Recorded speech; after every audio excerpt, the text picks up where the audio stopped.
Does no one know who they're dealing with? Think I'll let it go, forget and forgive. The rage in me is terminal. There's no remedy but to burn them all. I still got a job to do, my mission's incomplete. Only a traitor could consider making peace. The princess has to pay for what she did that day, for what she took away. Storms coming, I can see the clouds. No running's gonna save you now. And heart is gonna fall down like gravity, like gravity. Eye for an eye, says you won't be a dead. Blood damage, blood gonna get my hands wet. The flood's coming, now you can bet on tragedy, like gravity. You think you're hell's great savior? Will you still when I return the favor? Take the one you need, make you watch them bleed. Will you break thinking how you couldn't save her? Wishing you were there when they needed you, the only soul who's ever completed you. Maybe then you'll get a little heated too, and understand why this is what I need to do. Storms coming, I can see the clouds. No running's gonna save you now, and heart rate is gonna fall down like gravity, like gravity. Eye for an eye, says you owe me a debt. Blood damage, blood gonna get your hands wet. The flood's coming, now you can bet on tragedy, like gravity.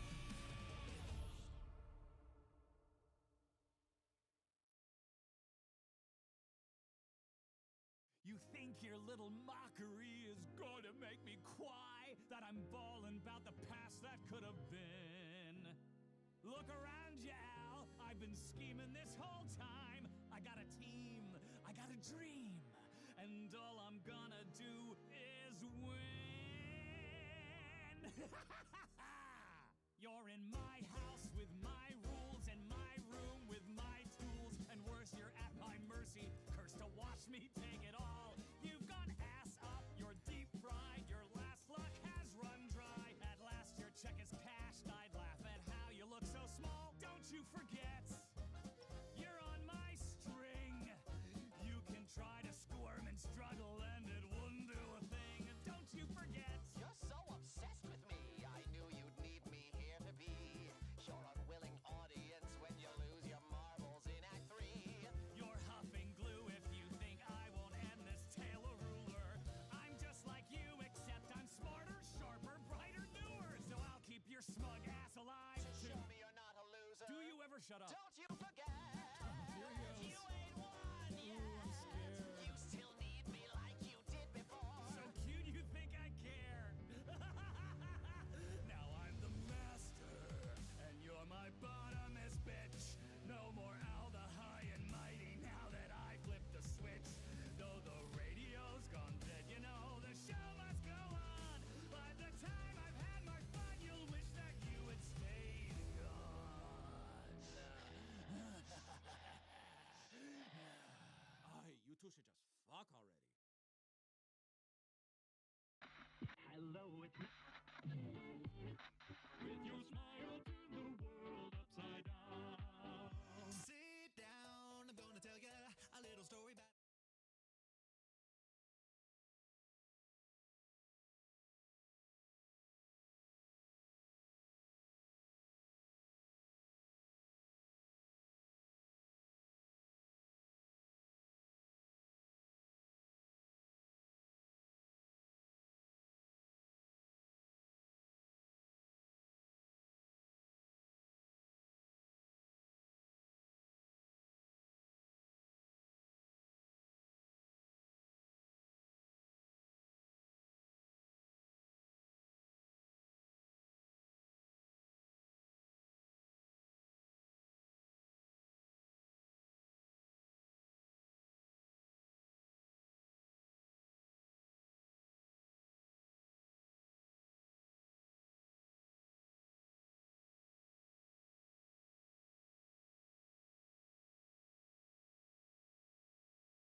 underscore the underscore Aptori just redeemed first.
All right. Hello, everybody. Welcome back to what is this? This is week 4, part 2 Week 4, BGW. of BGW. This is our final stream before King of the Ring, which And will Queen of the be Ring. next King and Queen of the weekend. Top Hat, did we hammer down if that's going to be Friday or Friday morning, Sunday morning, or Saturday afternoon? When have we ever hammered down dates for this fucking shit, Right, dude? but this is a big PLE. I mean, yes, next weekend, hopefully. Don't hold your breath. Oh, okay. Damn. So yes, we are shooting for next weekend with Queen of the Ring. We are chugging along, trying to make sure that we are ready to go on December 13th for Ruthless Aggression. Knock on wood that we get to do that on that day. But If WWE's not going to make a good, decent, fresh named pay-per-view for John Cena, then we will. exactly. Plus, we have a multiverse of John Cena's that we could have a John Cena Battle Royale or some shit. You can't Anyways, see them because there's fucking so many of them they blur into one. with that, we are starting with NXT today. Indeed, we are. And You're not showing the stream, right? No, not yet. Okay, right. I've received word that there's a special guest here, but I have not been able to figure out who. You know, I own the damn thing, but I don't even get word of anything anymore. So you know, The clowns are running the asylum, unfortunately, ladies and gentlemen.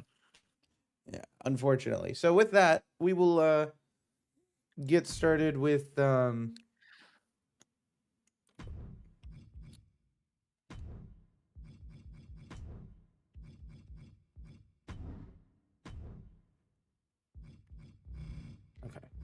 Did it not do? I fixed it. Well, Okay, wait. Why did it remove all the promos? That's annoying. Okay, no. Wait. Modified match. Okay, good. Yep. Because yeah, that's Pretend an ad break is playing right now, ladies and gentlemen. an ad as soon as it starts. We are worse than WWE. We are really are. Except this ad is imaginary. If only you could not imagine the fucking ice I could ads. run an ad right now, actually. BGW now comes with ads. Let's see. Exclamation point. Is it commercial? Or is it slash commercial? Don't actually run an ad, dude.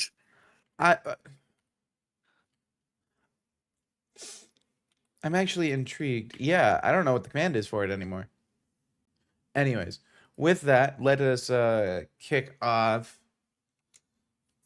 Ladies and gentlemen, NXT. welcome. Okay, well now they week 4. redeemed ad time, so now I have to run an ad. Fuck. Well, week 4 will have to wait, ladies and gentlemen. Enjoy this paid advertisement for some fucking reason. Capitalism here has gotten to Slash BGW. commercial. Slash commercial.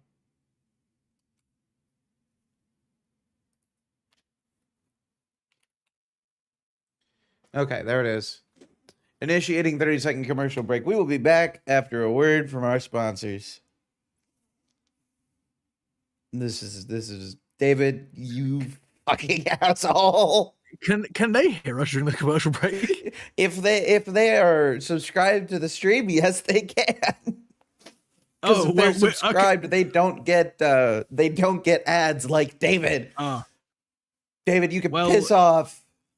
Wait, is David the only one in the stream right now? No, we have 4 people right now. Oh, welcome, 4 people who can't hear me. 3 people who can't hear me. YouTube doesn't get ads. So, hi, YouTube. If you're watching this on YouTube, you're so fucking confused. Yeah. Wait, hang on. Twitch is the US-based version of BGW. YouTube is the European-based version of BGW.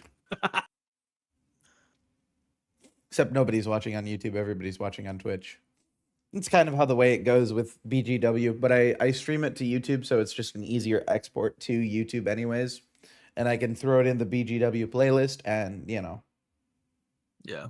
YouTube is superior. I think the ad is done. So now, without... As I was saying, welcome, ladies and gentlemen, to week 4 even, of BGW.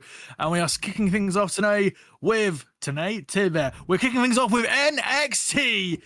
And I have, quite frankly, no idea who's starting off the show. This has been a hell of a roller coaster. We are 1 week removed from King of the Ring. Oh, god damn it. For God's sake, we are Jesus kicking things off with the Christ. NXT North American Champion, the Prime Puppy, as our former commentator Sean Balls once called him. Let's see what this arsehole has to say. Ladies and gentlemen, Logan Paul. Alright, cut the music. I have got some things to get off my chest. First and foremost, shut your mouth, NXT. I am the NXT North American Champion. So somebody please tell me why I had to waste my time against 2 bums. 2 guys who aren't even on my level, who don't have championship gold. A literal punk and some export from Japan. 2 guys who aren't even on my level. Let me just say one thing. I said shut your mouths. Whoever's running... Well, ladies and gentlemen, it seems that the Japanese export Shinsuke Nakamura had enough of hearing Logan Paul. Listen to me, Logan Paul. Oh, he's British. You guy. have no right to say anything against me or any of my fellow NXT competitors. Yo, shut up. No one wants to hear you. Aren't you supposed to be Japanese? You know what? I'm sick and tired of hearing you speak, man. Then you won't have to hear me speak, but you'll just have to hear my challenge. I challenge you for the North American Championship in the main event tonight.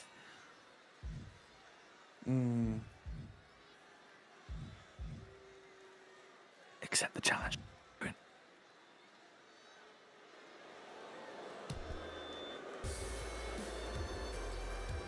Shinsuke Nakamura dropping one hell of a challenge on Logan Paul. And given the way that Logan Paul reacted to that challenge, I think he accepted. Ladies and gentlemen, I think we have confirmed a main event match tonight for the NXT North American Champion. Shinsuke Nakamura will go one-on-one with Logan Paul. But speaking of championships, the former NXT North American champions, the Satanic Panic, the team with The Fiend and the Boogeyman, are going one-on-one with the two men already in the ring. Oh, the NWO! Oh, what the hell? What the fuck? The two NWO men just who attacked- Satanic Panic attacked last week. The two men who beat them for the NXT Tag Team Championships. Scott Hall and Randy Savage attacking savagely. Pun intended. Satanic Panic here, and you can see the smiles on the face of Yokozuna and Vader as Old Country Buffet and Satanic Panic are set to go 2-on-2 here in a tag team match in NXT here. Ladies and gentlemen, this match is now on the way. Big Van Vader with a massive kick to the head of Bray Wyatt, the Fiend even. Bray Wyatt you can see on SmackDown, not here in NXT. The Fiend now getting back to his feet and returning the kick to the face of Vader. But again, I'm surprised that the Boogeyman and the Fiend can even stand right now after that vicious attack from our tag team champions. Disgraceful behavior from Scott Hall and Randy Savage, not completely unbecoming of the tag team champions, and a DDT dropping the Fiend as he tries to recuperate here against Big Van Vader. Now, ladies and gentlemen, this is the second time this match has taken place on NXT TV. This match happened for the NXT Tag Team Championships on the first episode of NXT. With Bray Wyatt getting out of the way of a splash there by Yokozuna, strikes by the Funhouse Lane Demon as he strikes back against Yokozuna. You know, Top Hat, you mentioned something last week about how we all just could be in a funhouse version of BGW, and I kind of think that may or may not be accurate. I think we very much are, and that funhouse is ruled by one man, and that is The Fiend, who is currently on his back as Yokozuna goes up top. This might be dangerous for everyone in this arena right now. Yokozuna with a massive axe handle. Forearm right to the head of The Fiend, but The Fiend, the immortal ways of this clown-faced monster getting straight back to his feet as Yokozuna, I'm not sure what the hell he was looking for there. But a clothesline out of the ring goes The Fiend. Yokozuna with massive shoulder charge even, not shoulder tuck, shoulder charge to the Boogeyman. Wait a second here, Yokozuna, oh my god! With a massive frog splash, crushing the Boogeyman on the outside. With The Fiend, the Fiend is in terror right now. That's a very rare sight from The Fiend as he gets chucked right into the steel steps. And you can hear right in front of us Vader laughing as his tag team partner Yokozuna demolishes Satanic Panic right now. And again, this entire onslaught is thanks to the pre-match assault, should I say, from our tag team champions Scott Hall and Randy Savage. I'm about to say Kevin Nash. Wrong, NWO compadre. Strikes by Yokozuna to The Fiend, but The Fiend fights back. Only to be shoved down again. Yokozuna now dragging the Boogeyman off the ropes. A referee up to a count of 5 as the Boogeyman looking for a count-out victory here. Now remember, ladies and gentlemen, as I mentioned before, Satanic Panic and Old Country Buffet has happened once previously on NXT programming before, and that was for the first ever NXT Tag Team Championships, which was won via count-out. Successful victory for Satanic Panic. But there is nothing successful for Satanic Panic right now as Yokozuna tries to fight back against The Fiend, not entirely getting all that strike. But Yokozuna is a wall of man. Good thing that The Fiend got out of the way of that super kick. Strikes back and forth between the Japanese sensation and the fiendish horror here tonight, as the Boogeyman can only look on. You have to wonder what's going through the minds of everyone backstage here in NXT, that they have to witness such inhumane teams such as Satanic Panic and Old Country Buffet here for the second time going one-on-one. I genuinely, if anything, I feel sorry for our other non-named tag team here in NXT, the team of Cactus Jack and Dude Love. Obviously, Cactus Love being the appropriate name, but Yokozuna now will be massive running splash on the now tagged in Boogeyman, but the Boogeyman fights back.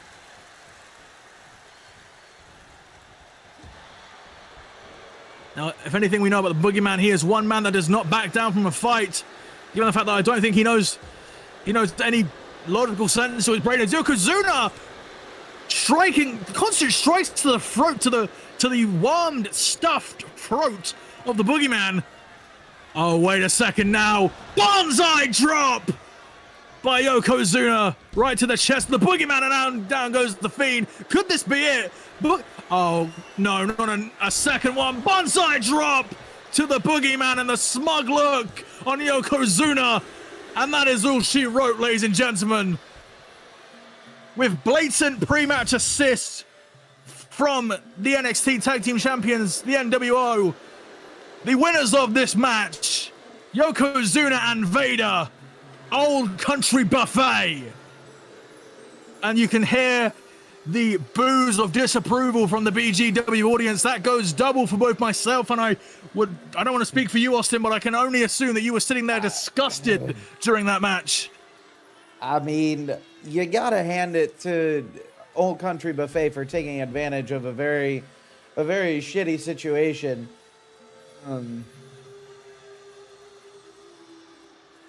Yeah, but I mean, I don't want to give the devil his dues, but the two devils are lying down defeated from the two. I don't want to call them monsters, as I don't want to fat shame them, but the two big men, the big meaty Vader men, and Yokozuna. In the words of Big E, which, by the way, if you did not tune in to BGW Raw for the first time, Big E is now signed 3 to years? BGW.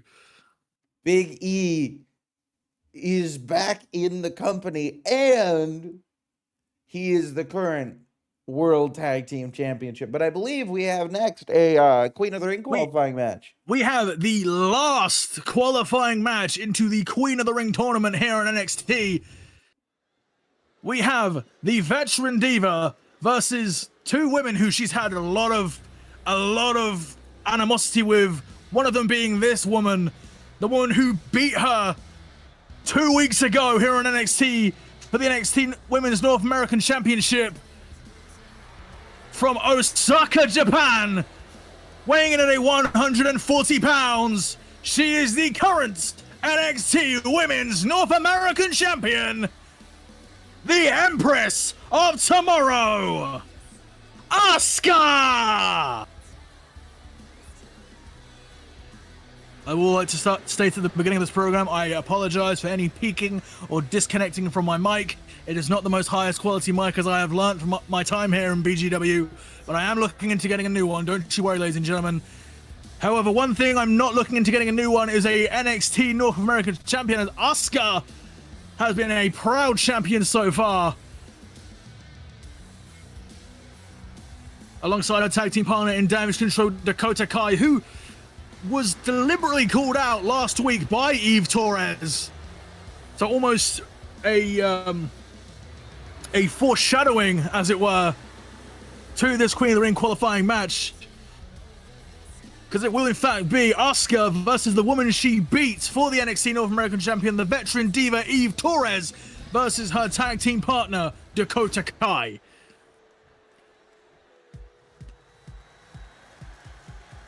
And introducing next, hailing from Los Angeles, California, weighing in at 135 pounds, the Veteran Diva, Eve Torres.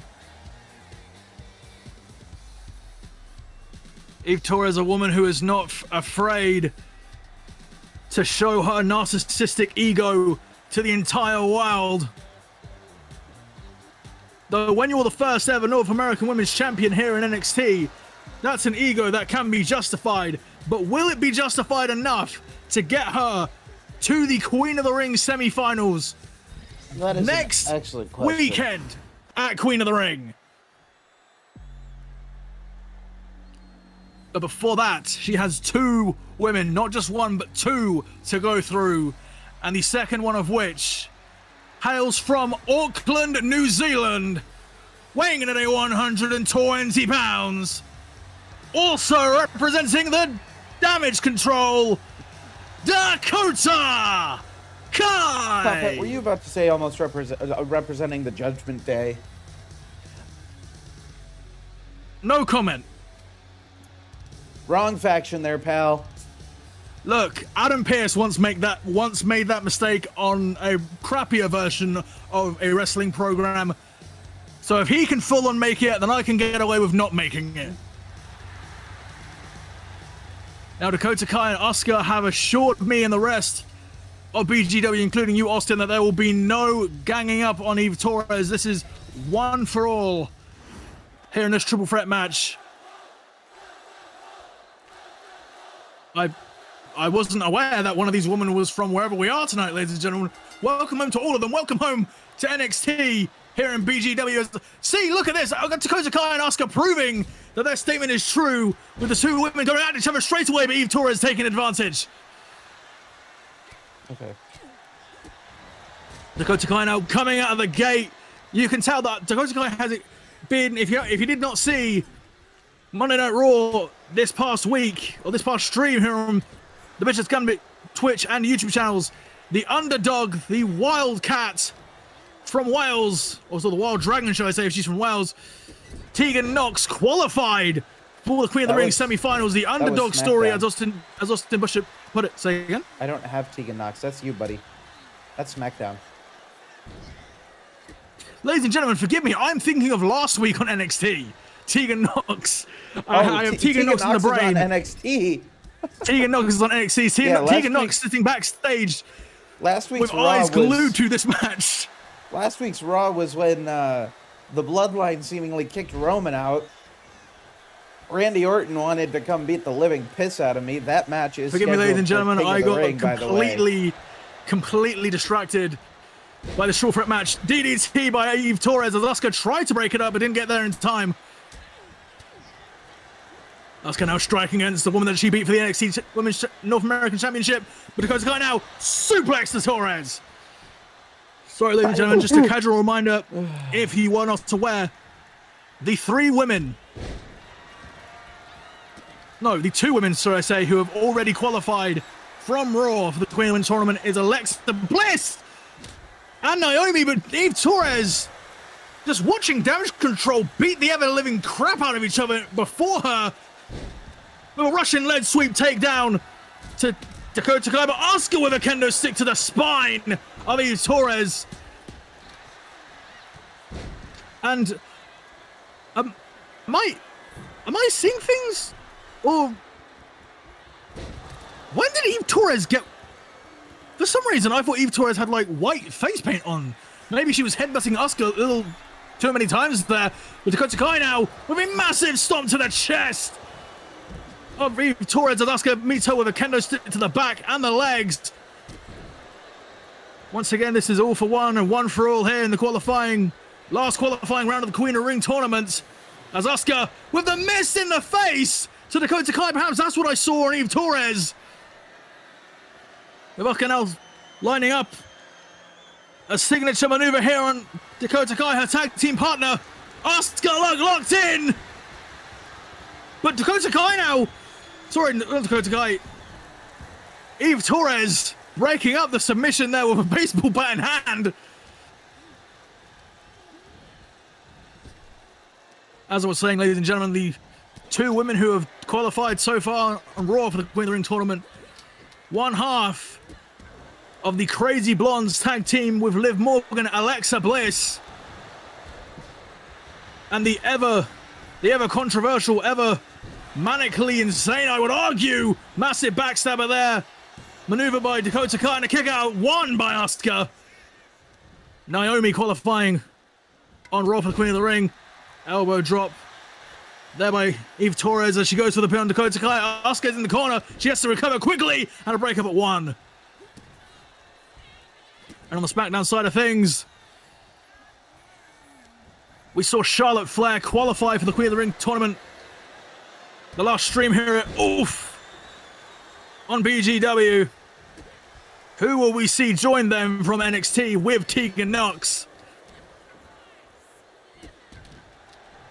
Asuka taking down with precise strikes to the spine of Eve Torres. Baseball bat now in hand, but Eve Torres getting over at the last second and a massive takedown by Asuka.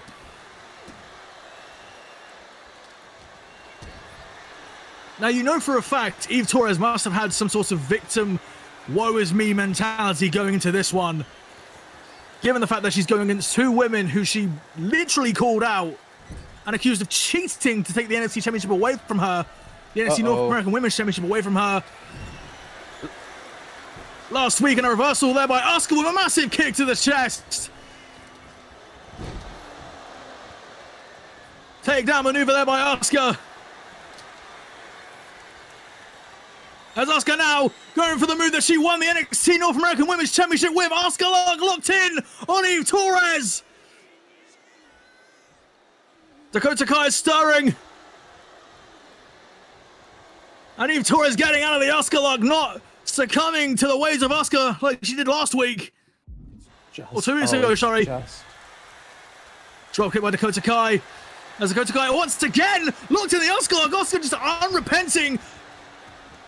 But Dakota Kai not letting her best friend take advantage. And Dakota Kai going straight for Asuka. What's Dakota Kai looking for here? Ow! Right on the baseball bat? Really? Right on the baseball bat to Asuka. And right, the kendo hit to the skull of Eve Torres.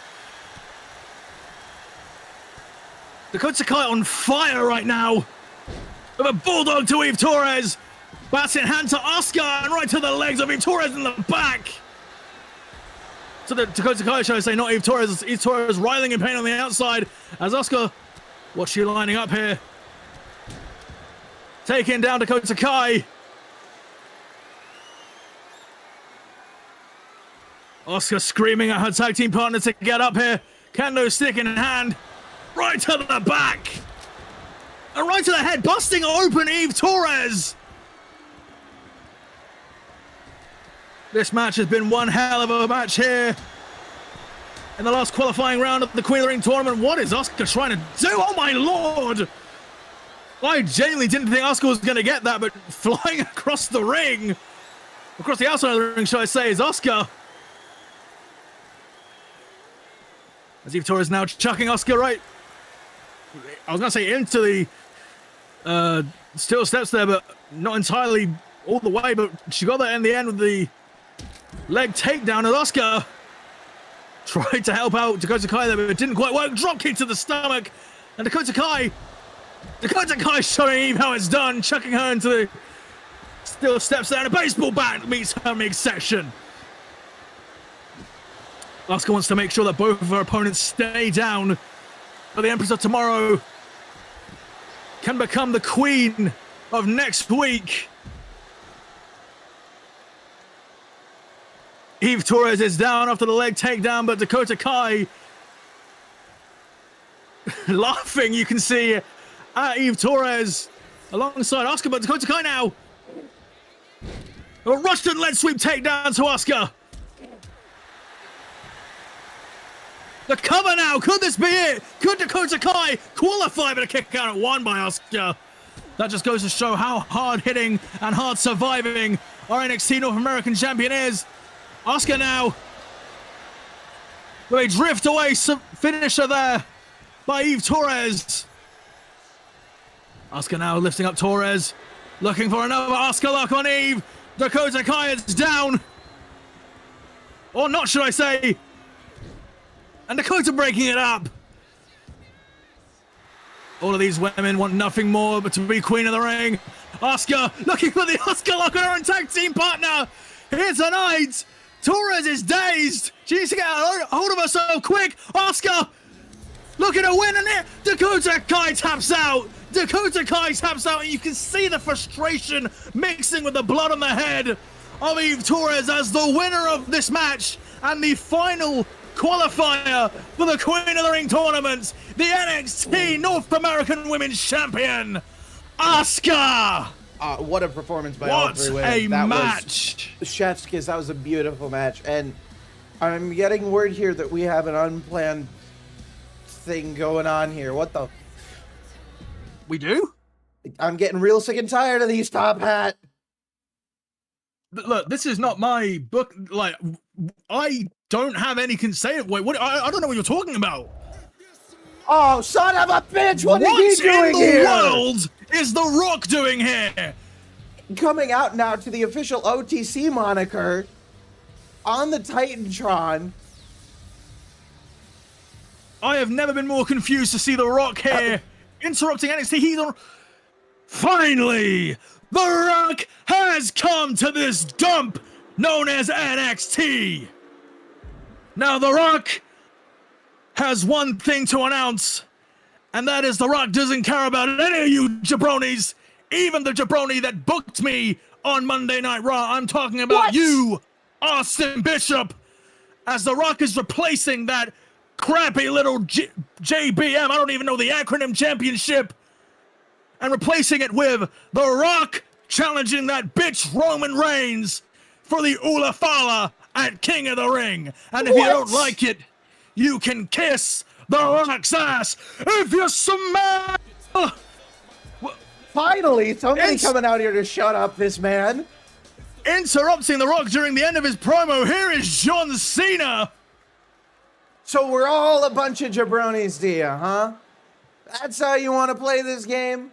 Well, you come into my ring on my show and talk Listen a here, bunch of jabroni. smack. It doesn't matter what you want to say to The Rock. It doesn't matter what you The can Rock shove wants. your You arm can bands shut your up mouth. your ass. If you want some, come get some. You can get the fuck out of my ring right now. John Cena throwing all PG language out of the ring to The Rock as he says a possible challenge to The Rock as The Rock looks. Ladies and gentlemen, are we going to get John Cena versus The Rock here on NXT? I am utterly dumbfounded by what we just saw. I am being told that yes, it is official. The Rock and John Cena will go one-on-one here tonight on NXT. What is going on? You have to wonder if it's going to be The Rock or if it's going to be the Bloodline. Now, I don't think this was a good idea on John Cena's part, challenging The Rock to this match. But as the Titantron says, never give up. Cena is not one to back down from any adversary. And introducing first, I suppose, from West Newbury, Massachusetts, weighing in at 251 pounds, John Cena!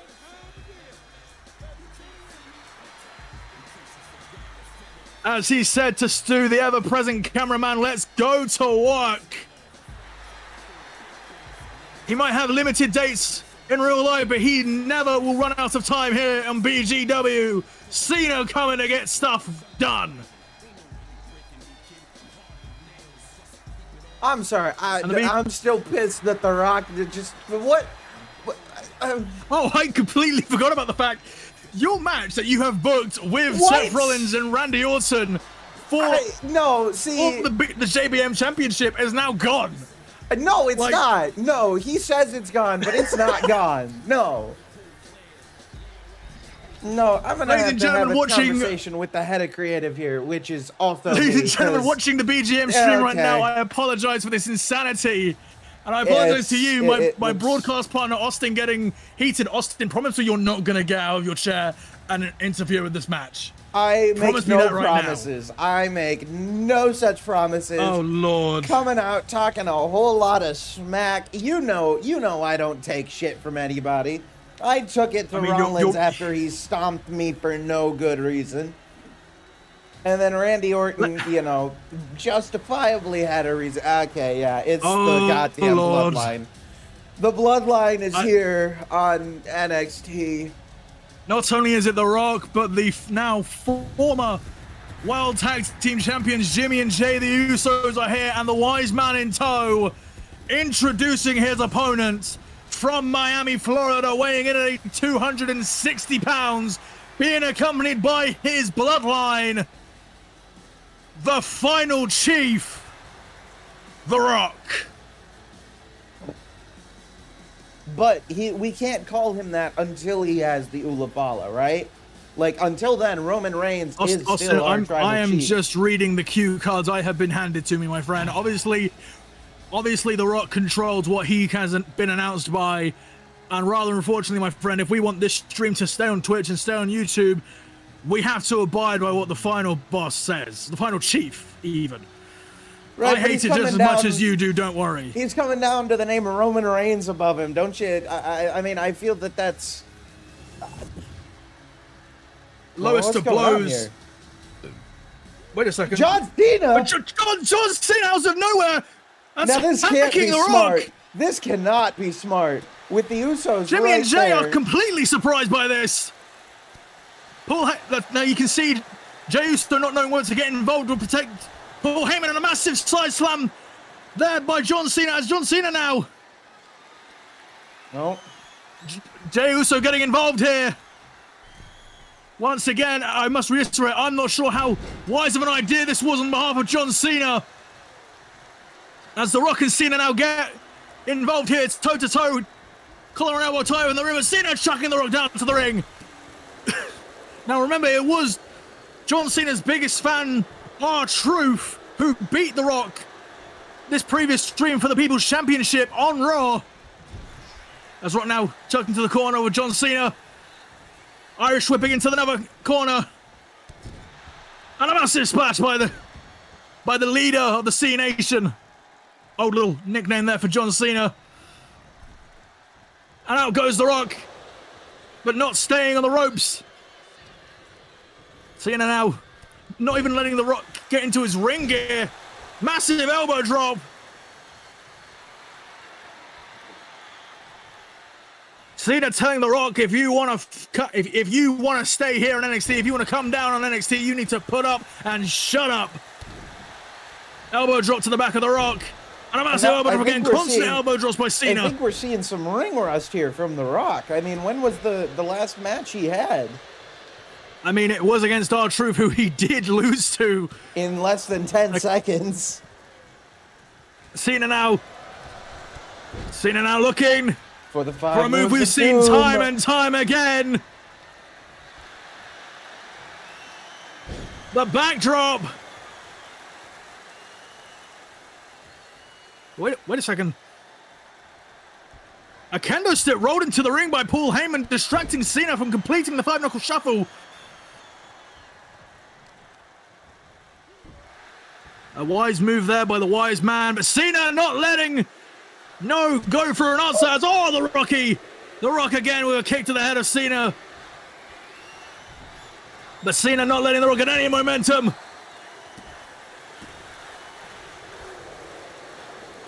Monkey flip. A massive monkey flip there.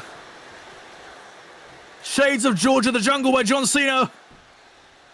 And an atomic claw right to the neck of The Rock, trying to dislocate those joints.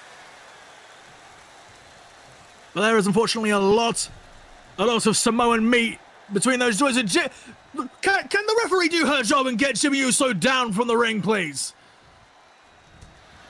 Oh, John Cena with eyes in the back of his head. Oh, you can see Cena was going for the attitude adjustment, but a spine buster meets him by The Rock, and you can see the bloodline on the outside cheering on their people's chief, their final chief, whatever the hell his nickname is. I don't care at this point.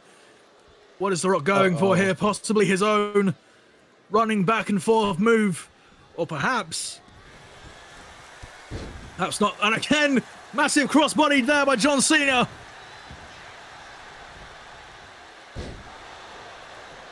Jumping elbow drop once again by Cena as he picks up The Rock. And another monkey flip.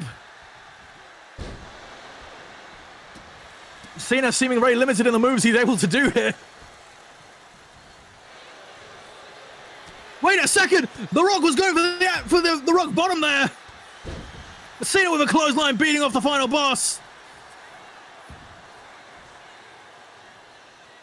Now remember, ladies and gentlemen, both John Cena and The Rock have qualified for King of the Ring.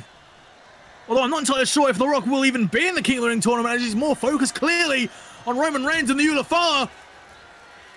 But I think he should be focused on this attitude adjustment from John Cena.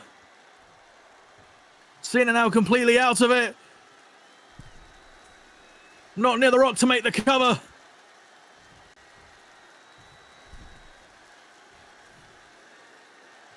Wait a sec. Paul Heyman on the outside distracting The Rock. Can we please get the bloodline away from this match? Cena now. Oh, Paul Heyman's been ejected from ringside. Thank you! Finally a referee who knows what to do in the face of interference, but The Rock now possibly setting up a rock bottom hit, but no, strikes to the head of Cena, and a float over DDT by the Great One. Vintage movers there by The Rock. You've got to wonder how mad he is that he lost the People's Champ to the likes of R-Truth. Perhaps that's the reason why he made the match against Roman Reigns, just to feel any amount of power, as this power-hungry tyrant loves to do. Cena now, the sheer strength of John Cena! With the attitude adjustment there by John Cena. Where is the referee? 1, 2. The Rock kicks out, to the frustration of everyone here. Aside from the bloodline, John Cena defying gravity there. Cena now. A springboard cannonball by John Cena. What is this offense? It's offensive maneuvers by John Cena as he goes up top for a massive elbow drop. Shades of the Macho Man, but The Rock getting up. And another monkey flip by Cena. The referee needs to get out of the way. Reduced to nothing more than collateral damage as The Rock now with an arm drag taking down Cena. Cover now by The Rock. Jimmy and Jay look on, and a kick out at 0 by John Cena. Back and forth between these two as Cena looks again for the 5-knuckle shuffle. Looking to get it this time. If Cena can make sure that The Rock's out injured, his King of the Ring tournament's going to be a lot easier. That is a fair point. Jacob Fatu, I suppose, unless we can find another opponent, will have to go on straight to the finals with Cena with again attitude adjustment right in front of the Usos. Rocky is completely out of it. Cena looks completely out of it for the most part. Cover here. Referee sliding into position. The cover. 1, 2, and it's over. John Cena vanquishing The Rock from NXT. So my and the question is, winner why are of they this putting match, The Rock in charge John of Cena. the bloodline? If both of the matches that this man has had. Wait a second, what is John Cena doing here? John Cena with a massive splash outside. Cena is not done. He wants to run the bloodline directly out of NXT. He wants to show everyone here in NXT what he's about before King of the Ring. I'm not entirely sure what Jimmy and Jay are doing. Perhaps they've malfunctioned. Maybe Cena's malfunctioned.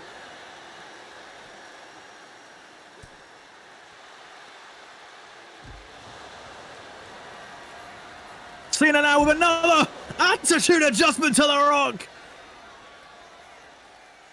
As the crowd cheer on, as John Cena, as I said before, continues to vanquish the bloodline out of NXT. What?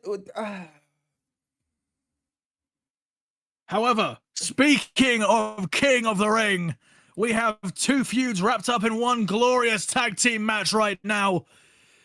We have Bruno Sammartino teaming up with the man who has already qualified for King of the Ring, CM Punk.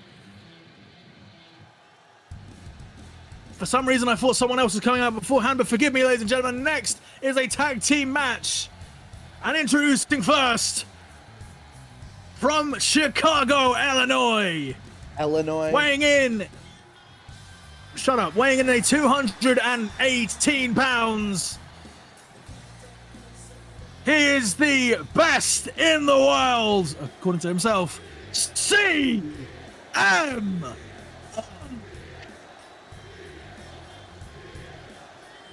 CM Punk, one of the qualifiers for King of the Ring. A man who has his sights solely set on one thing, and that is the NXT Championship, held by one half of his opponents tonight, the Rattlesnake Stone Cold Steve Austin. However, those aren't the only two men in this match. There has been a war of every single thing imaginable between the living legend Bruno Sammartino and the future embodiment of the Power Ranger himself, Axiom, who joined these two in one hell of a pre-main event match here tonight. And ladies and gentlemen, if you're just tuning in now, our main event of the night will be for the NXT North American Championship, and it will be Shinsuke Nakamura versus Prime Puppy Logan Paul. And I think I can speak for everyone in the BGW audience when I say, best of luck, Shinsuke Nakamura. Right? However, if there's one man that has proven that he makes his own luck, it's a man that the BGW audience has grown tired of his antics as of late. The living legend, introducing his tag team partner from Abruzzo, Italy, weighing in at 265 pounds, the living legend, Bruno Sammartino.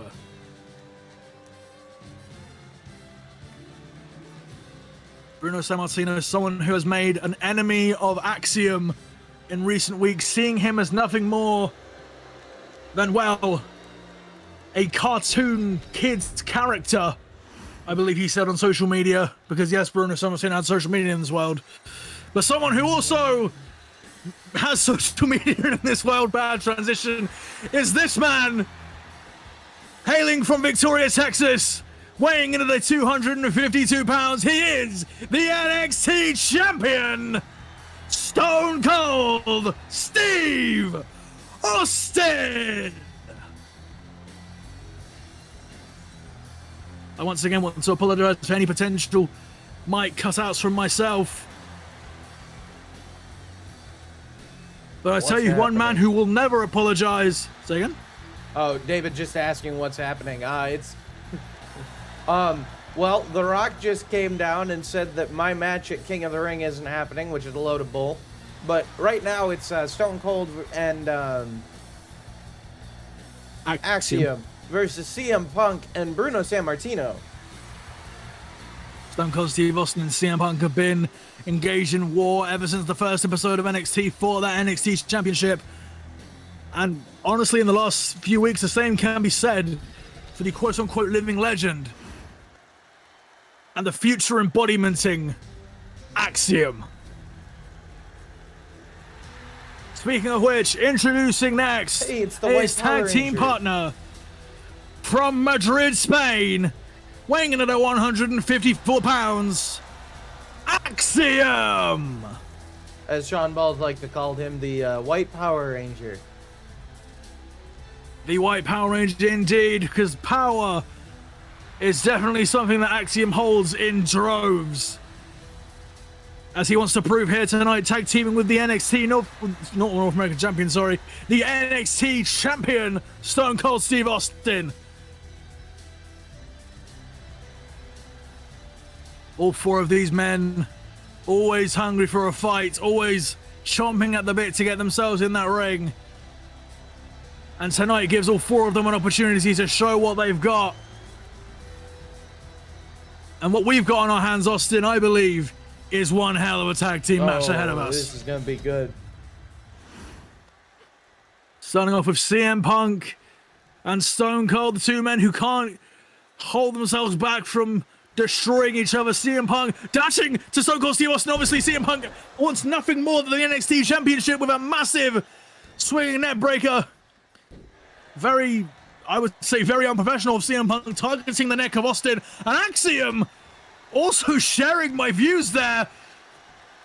As CM Punk continues to target the neck of our NXT champion. I mean, that's honestly a smart maneuver. You target the weak spot.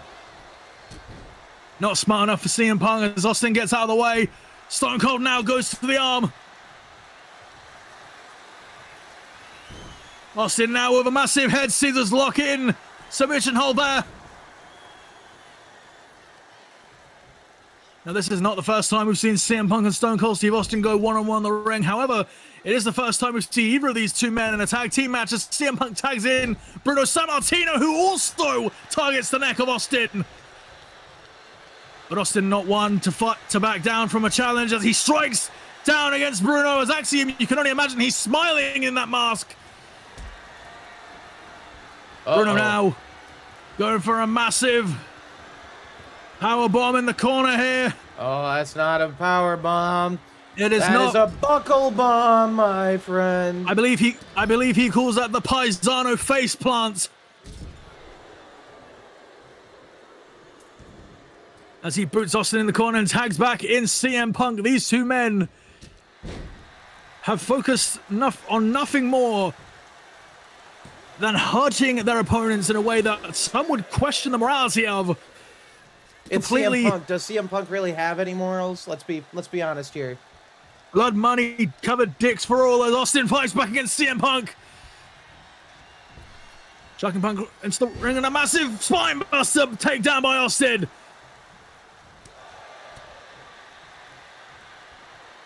Stone Cold now a Russian leg sweep directly to the back of CM Punk. Atomic drop connecting as CM Punk grabs his punky jewels. Austin now running up with a massive. Hey, I'm not in this match. Stone Cold somehow, I think he was aiming for the same knee in the corner that Punk does, but Mudhole stomping in the corner, middle fingers to the sky. And by the sky, I mean CM Punk. As Axiom gets tagged in, and Bruno Sammartino is tagged in as well. Now you can only imagine Axiom is chomping at the bit to get to Bruno Sammartino with a massive Hurricane Rana into a splash there. Moonsault connecting. Ooh, Bruno gets into the corner, but Bruno fighting back. You can see the BGW audience not a fan of that. Bruno now, a very hairy-legged cover there.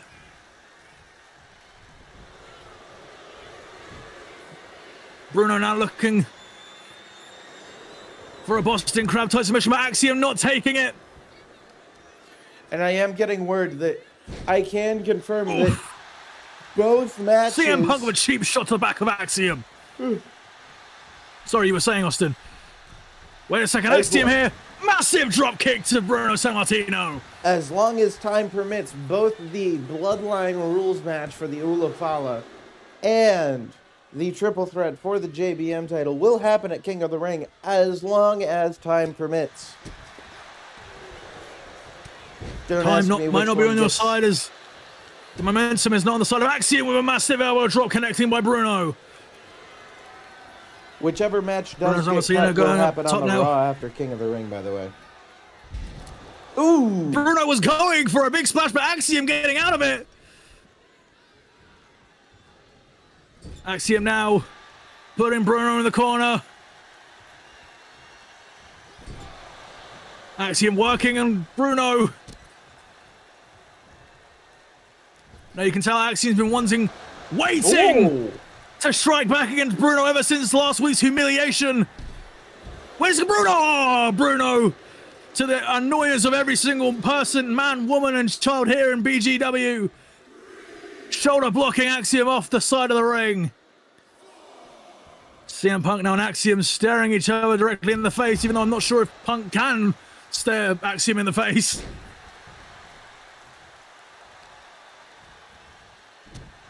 Punk now with a massive Stomp down all across the body to Axiom. Again, the tag team smarts here by Bruno Sammartino and CM Punk isolating Axiom from Austin. And another submission hold locked in by Bruno Sammartino. Axiom getting out of it. Axiom with a massive maneuver there by Bruno Sammartino.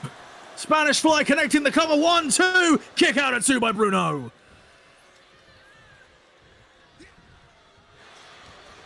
Axiom went for a chop, but Bruno got out of it. And a big kick missing by Axiom. You can tell Axiom has, after last week's loss, he has done his homework on Bruno Sammartino. He has gone away and he has revised. He has educated himself on how to take down the quote-unquote living legend. As Austin taking him down like he takes everyone down. Mudhole stomping in the corner. The cover here by the NXT champion. 1. Kick out at 2 by Bruno Sammartino. You gotta Austin wonder what riling was the Stone crowd Cold's up. reaction to seeing The Rock backstage tonight. I can't imagine the Rattlesnake was thrilled, as he isn't thrilled to see CM Punk coming in with that axle handle to the head. Punk now massive kicks all around here. Austin now going for a face planting suplex, also known, I believe, as a face buster. I could be wrong there. Axiom now tagged back in by Austin. Strikes to the legs of CM Punk. Those legs are registered weapons. But Axiom now lining up. A springboard dropkick sending CM Punk halfway across the ring. All 4 of these men must be completely exhausted.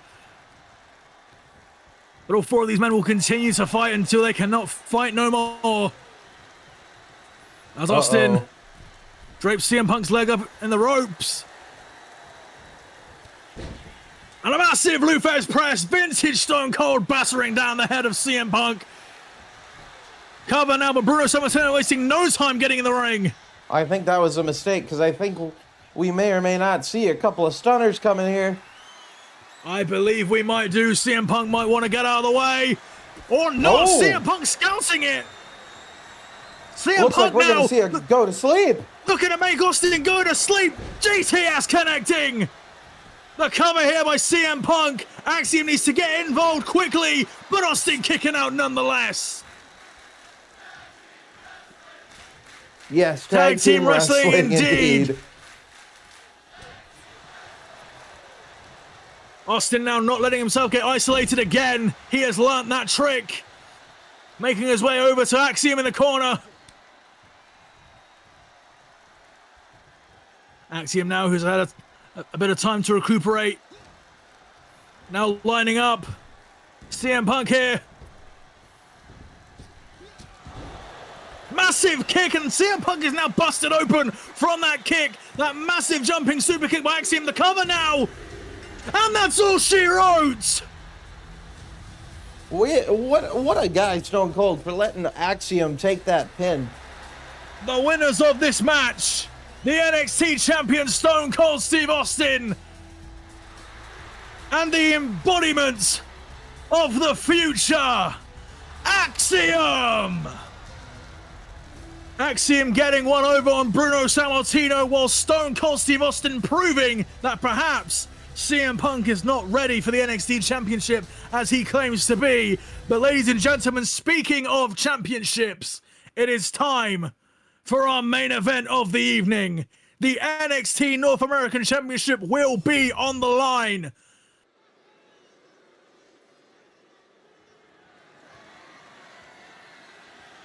And there's only time between us and hopefully watching the quote-unquote prime puppy be dethroned of the NXT title. Oh, I didn't. Whoopsies.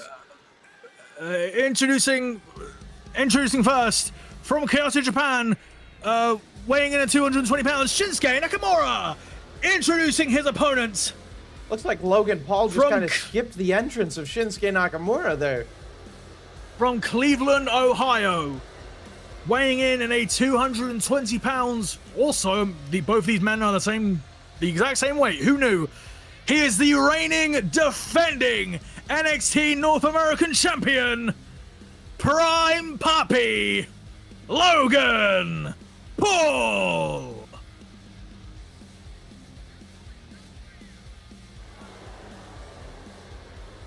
Logan Paul making no friends and several enemies already in his time as NXT North American Champion here in NXT.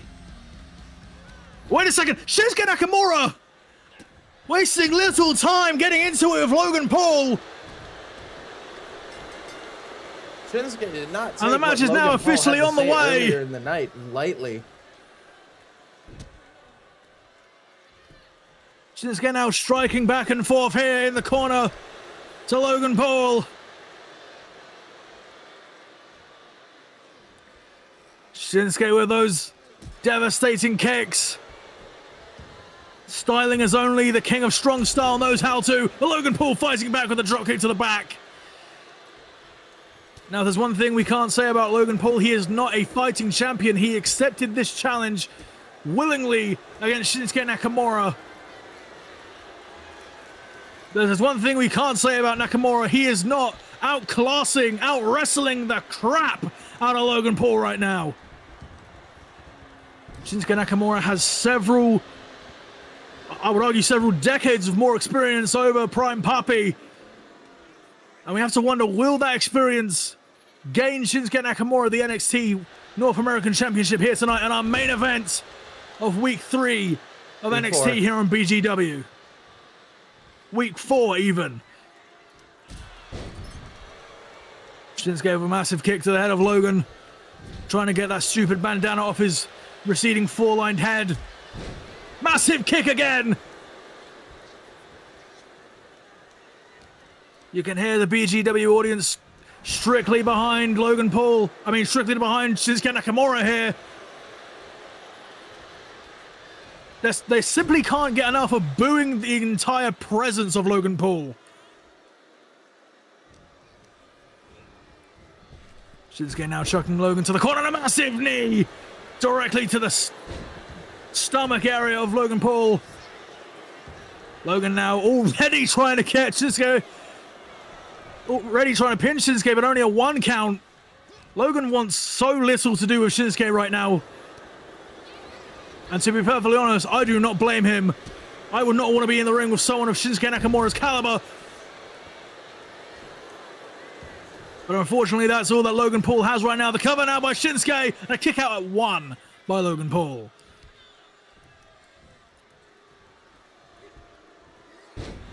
Logan Paul now reversing and sending Shinsuke Nakamura outside the ring. But Shinsuke not letting Logan get any momentum here. Arm drag taking down. Oh, the miss! Wait, what? Oh,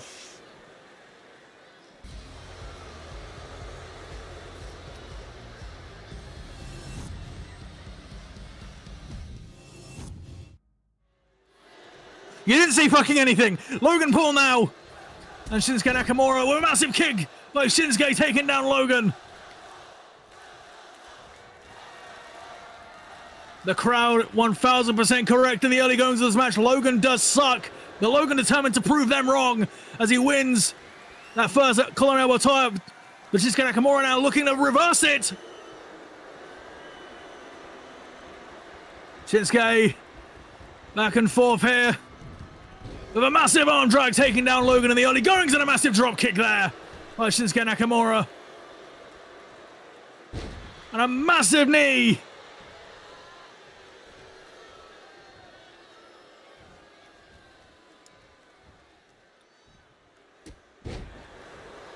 Shinsuke taking down Logan. With knees connecting everywhere.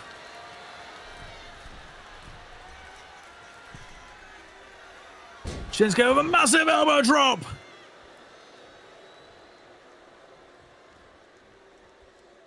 Shinsuke now lining up Logan, taking him off the apron. As this crowd, you can hear them strictly behind Shinsuke. A massive knee from the top rope. This crowd chomping at the bit to see Logan Paul lose the NXT Championship, and to be perfectly honest, Austin, I do not blame them one bit. As Shinsuke with massive strikes. German suplex connecting. Or should I say Japanese suplex in this case. Logan now reversing it. Logan now. Massive back. Reverse DDT takedown. What is Logan looking for here? Slingshot, massive crossbody there by Logan Paul. As this crowd rightfully booing this Prime sponsored bastard Logan Paul now. The idiot was looking for a splash there on Shinsuke, but the veteran getting out of it. You have to remember, Austin, Shinsuke has so many more years of experience over Logan Paul. And you have to imagine that's going to be Logan's undoing. Not to mention, Logan Paul does indeed like to cheat. He does, in fact. He's notorious for those brass knuckles, but remember, if he gets disqualified, the title stays with him. Not with Shinsuke.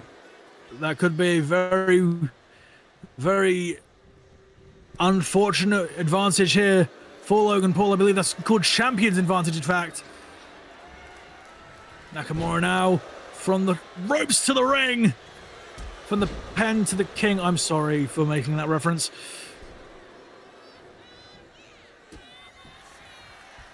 Shinsuke Nakamura now. Wait a second here. Kinshasa out of nowhere. Taking Logan Paul's head off. Could this be it? Could we have a new NXT North American champion? The cover as the referee slaps Logan Paul's face. I don't blame her for taking that spot.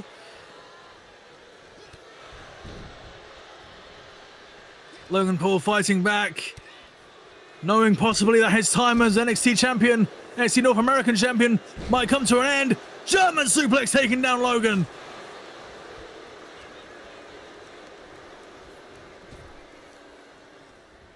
Shinsuke reversing whatever the hell the idiot was going for there.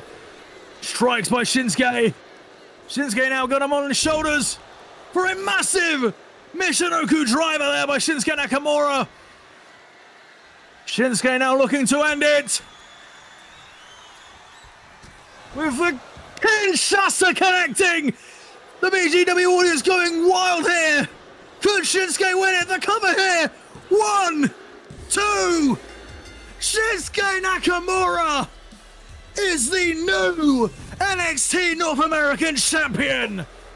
Props to him. That and was the a well-fought winner match of this match and the new NXT North American champion, Shinsuke Nakamura. And with that, that the does era it for of us. Prime Puppy has come to an end here Thank on God. NXT. That does it for us here on NXT, but we will see you all in a few minutes for BGW SmackDown. What might be a few weeks for us will be a few minutes for you, ladies and gentlemen. We'll see you in a bit. Thank you for...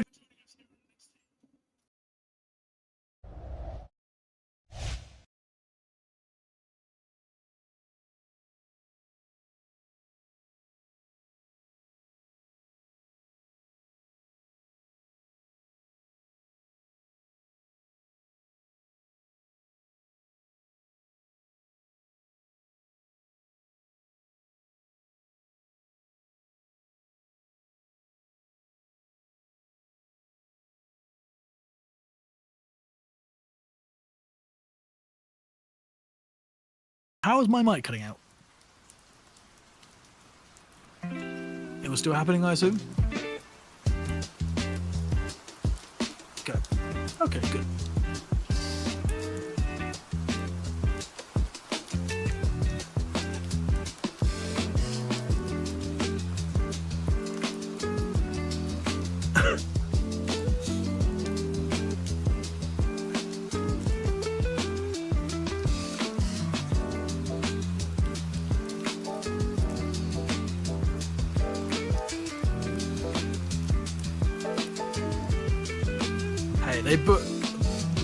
Look, they know what rivalries are going on, right? Don't blame me.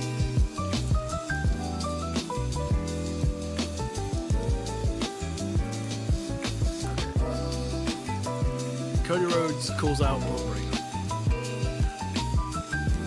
Also, do you have control on how long, or does it just bring the guy out after a while?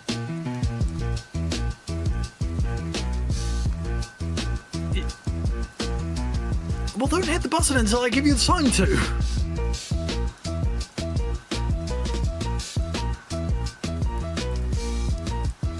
I probably stopped talking because my mic cut out. Probably. I apologize. Okay, don't hit the sign, hit the button until I legitimately say, Austin, hit the button.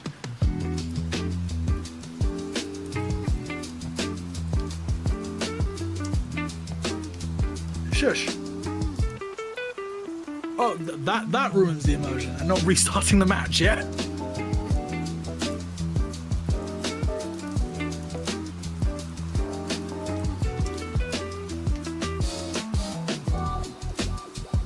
This guy's not putting the show. What are you talking about?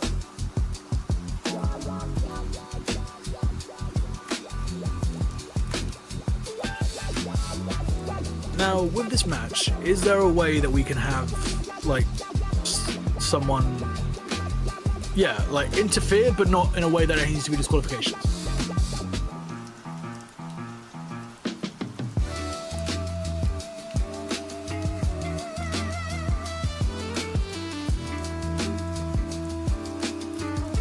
During, yeah, mid-match attack.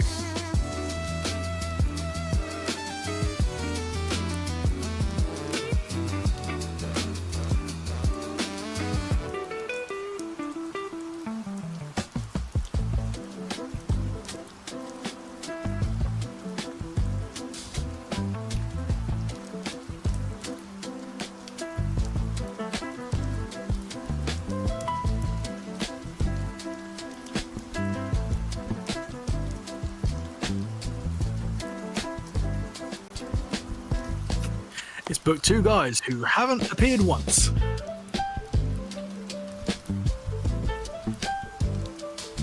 I don't mind. This is honestly just to get one of these guys a victory. Honestly, this is kind of, if Trick Williams loses, then that helps build up the potential for Booker T to approach him and the book that Trick is to be created, so.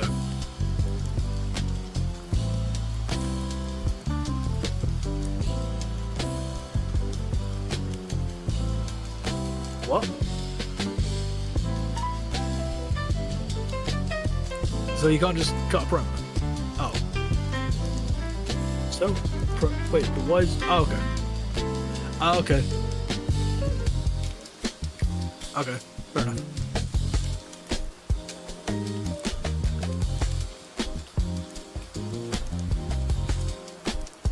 Now don't skip the don't click the button on Bray Wyatt until you hear me speaking in my normal voice again, okay?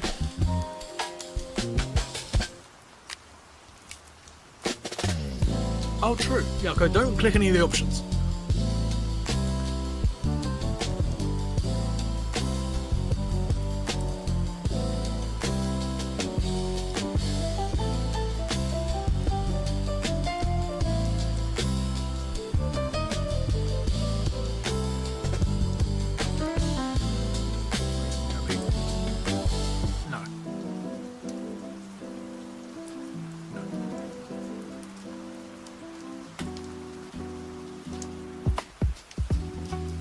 Yep. Main event next, isn't it? Yeah.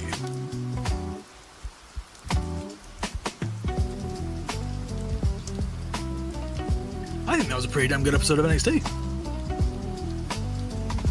Now remember, this match has Bray Wyatt attacking Shawn Michaels afterwards.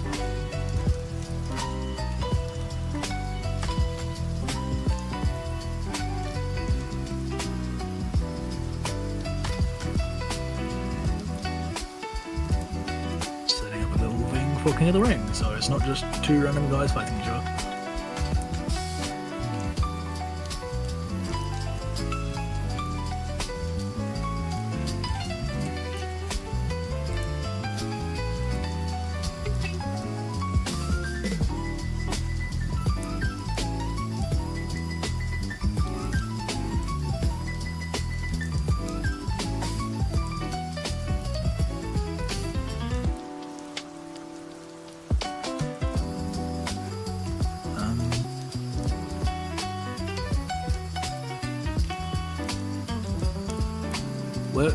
Where's it gone?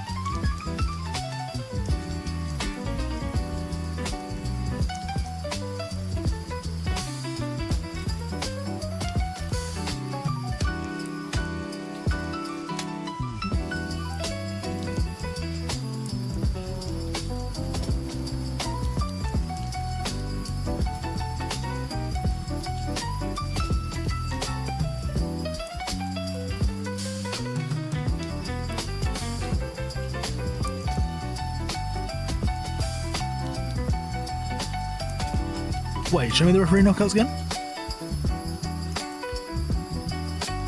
Referee's not the match, bro.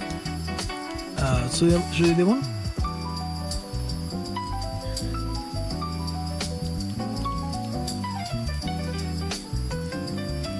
Okay. I was just seeing whether that could fit with Ray and Brett.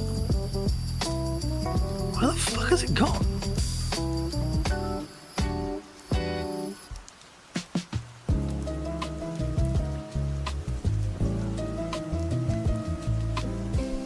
No, if we can't find it, we'll just have Bray attack him after the match.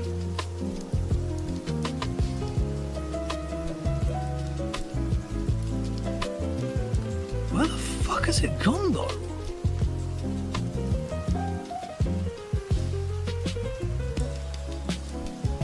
Monster's ambush, there we go.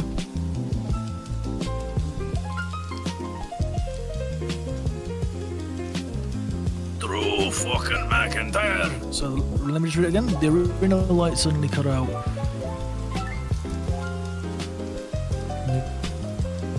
Cut out actions. I'm trying to read it.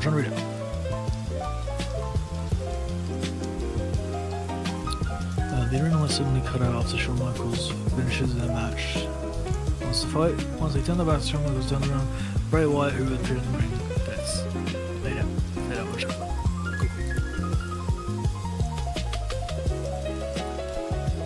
Yeah. And that's SmackDown.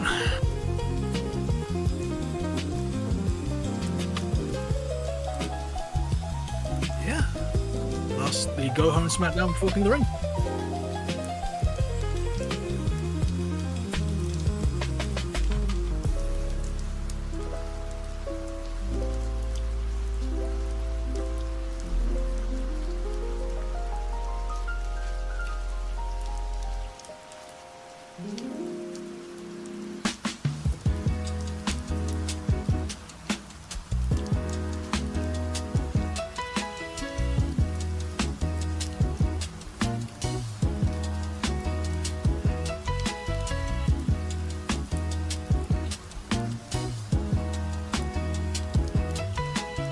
I don't hate the idea of Roman Reigns suddenly coming out and calling out The Rock.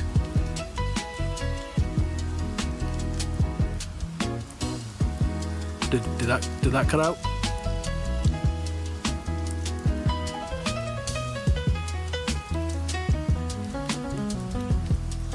And then those two having a brawl. I don't hate that idea. Maybe put that show me the match card again? As in go back?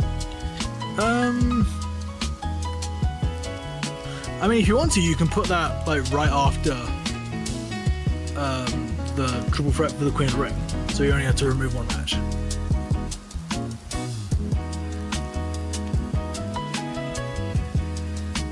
Oh fuck, that's gonna fuck with the.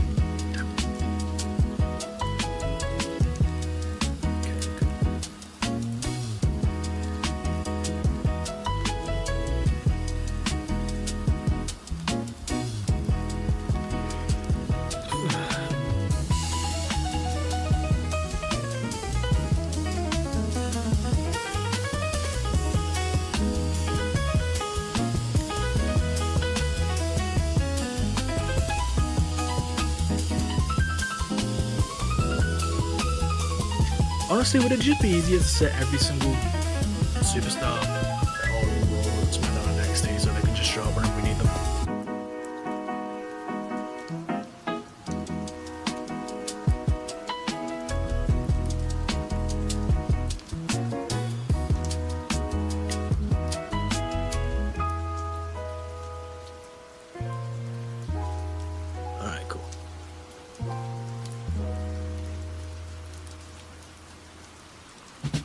So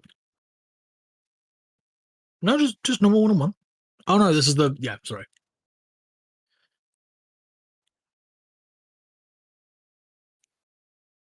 I mean, if you want to do the actual brawl, like I thought we were booking the main event again. Sorry.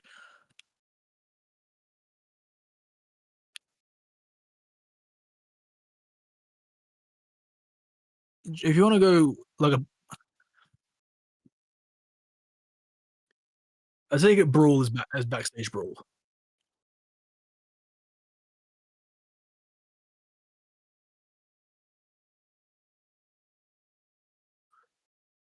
True, but it's going to be Roman calling out Rock first.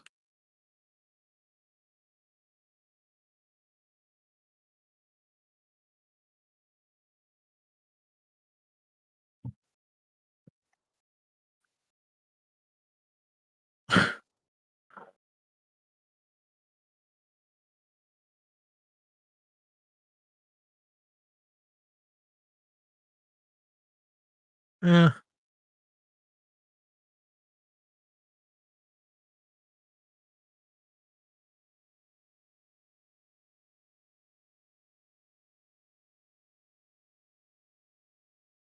Wait, Seth, I thought you meant the Usos.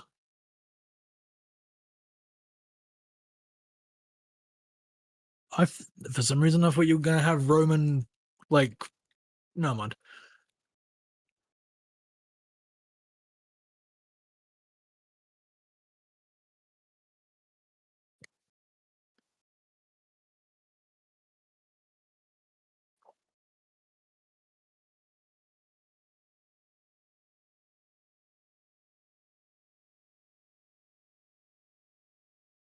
Yeah, Vision. Get it?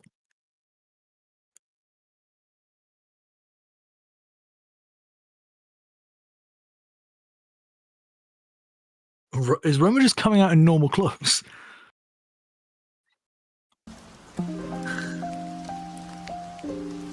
Right. Right, okay.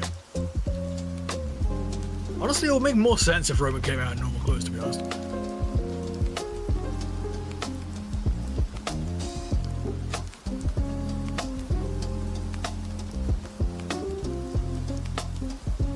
Yeah, like I said, the Usos. No!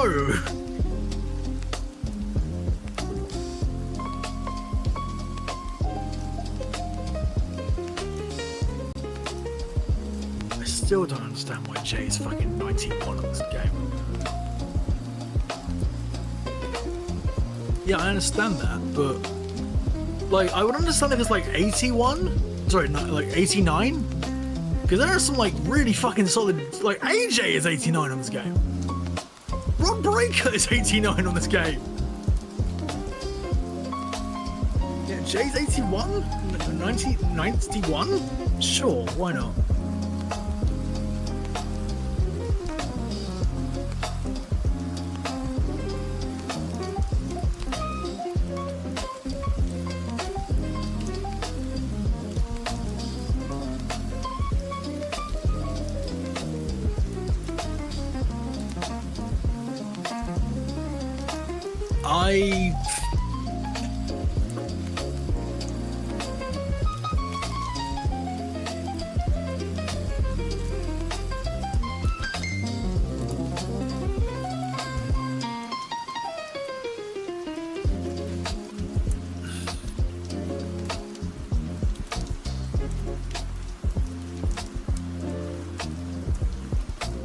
At this juncture, why is Seth getting involved?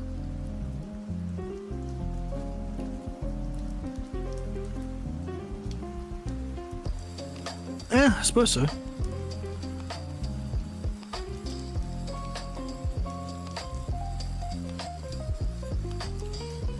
Yeah.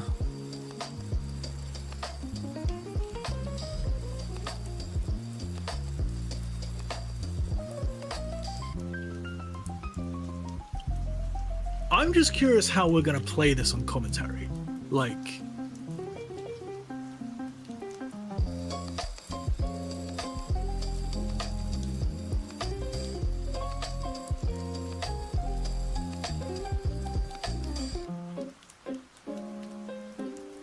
Actually,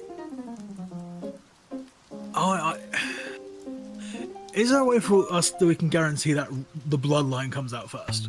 Because it can be played off as, oh, for fuck's sake, Rock and the Usos are fucking hijacking another show.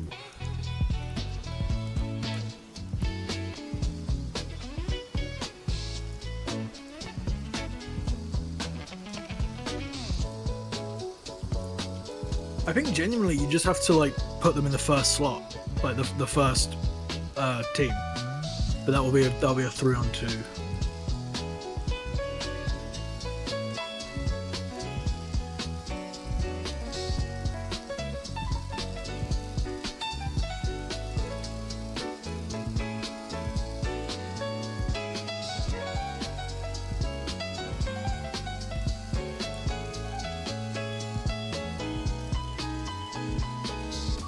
So it needs to be a 3-on-2 tag then.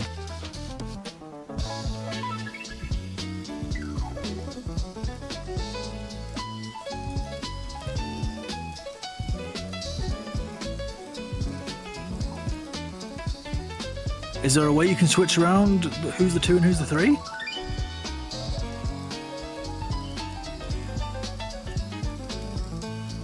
No. If you bring out the 3 first, then you can bring out the bloodline first.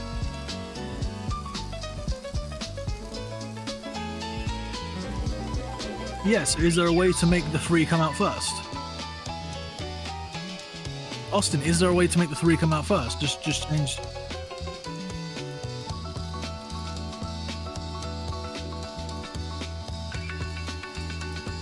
Okay, I think you need to just make a new match and like just scrap this. Yeah, do that.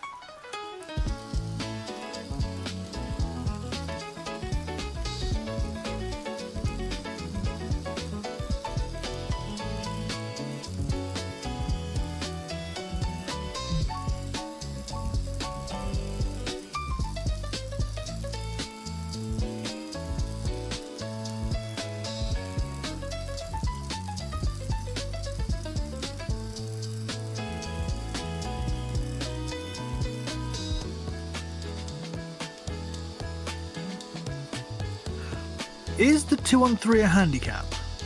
No, sorry, is the 2-on-3 tornado?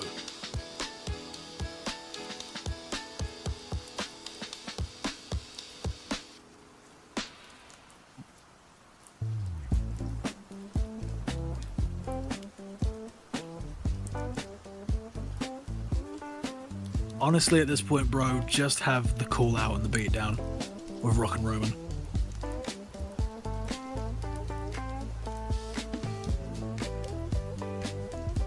Yeah.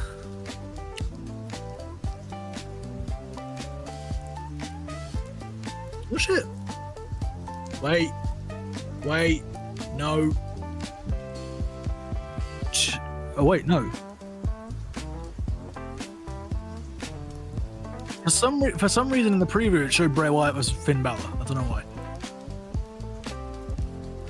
So unless you want to have like Roman attack Rock backstage.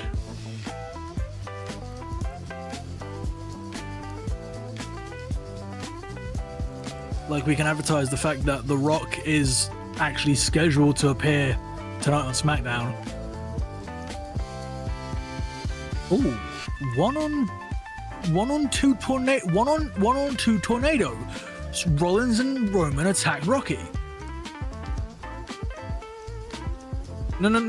Go back to the brawl. Go back to the brawl.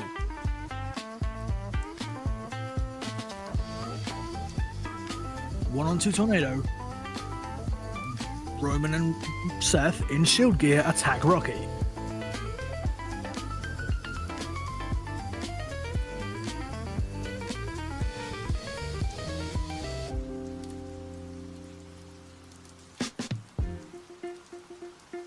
That works.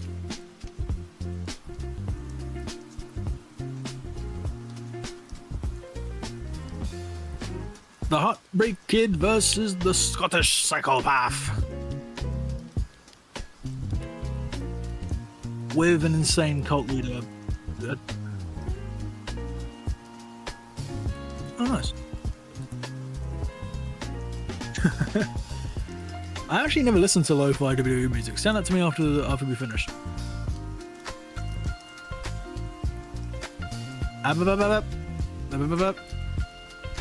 Stop. Stop. Stop. Stop. Stop. Yep. Does it pick up when I go? Does that pick up? Okay.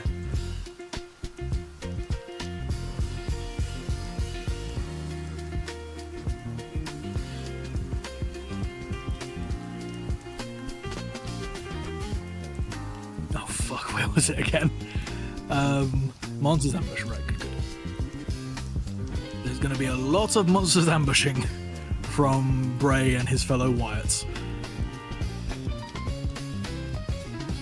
Right, I think that's SmackDown fully booked now.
All right, welcome to BGW SmackDown, Week 4, Part 2. I feel we have booked a really good, really solid show here for you tonight. As general manager of SmackDown, I couldn't agree more, my friend. Trying to think of... Okay. Ladies and gentlemen, I promise you, as general manager, you will have the most... no, it's the wrong one. There. Austin, it's because Cody's the one calling out Braun. Correct. That means Braun's going to be the one who has to accept the challenge. Yeah. That's why I have to play as him, because the computer will just pick a random answer. Okay.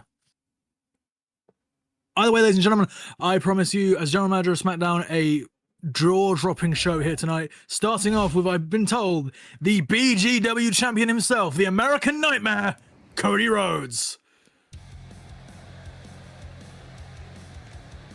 Cody Rhodes always with a smile on his face, coming down to greet the BGW audience here as we start off Week 4 of BGW, the go-home show, before King and Queen of the Ring.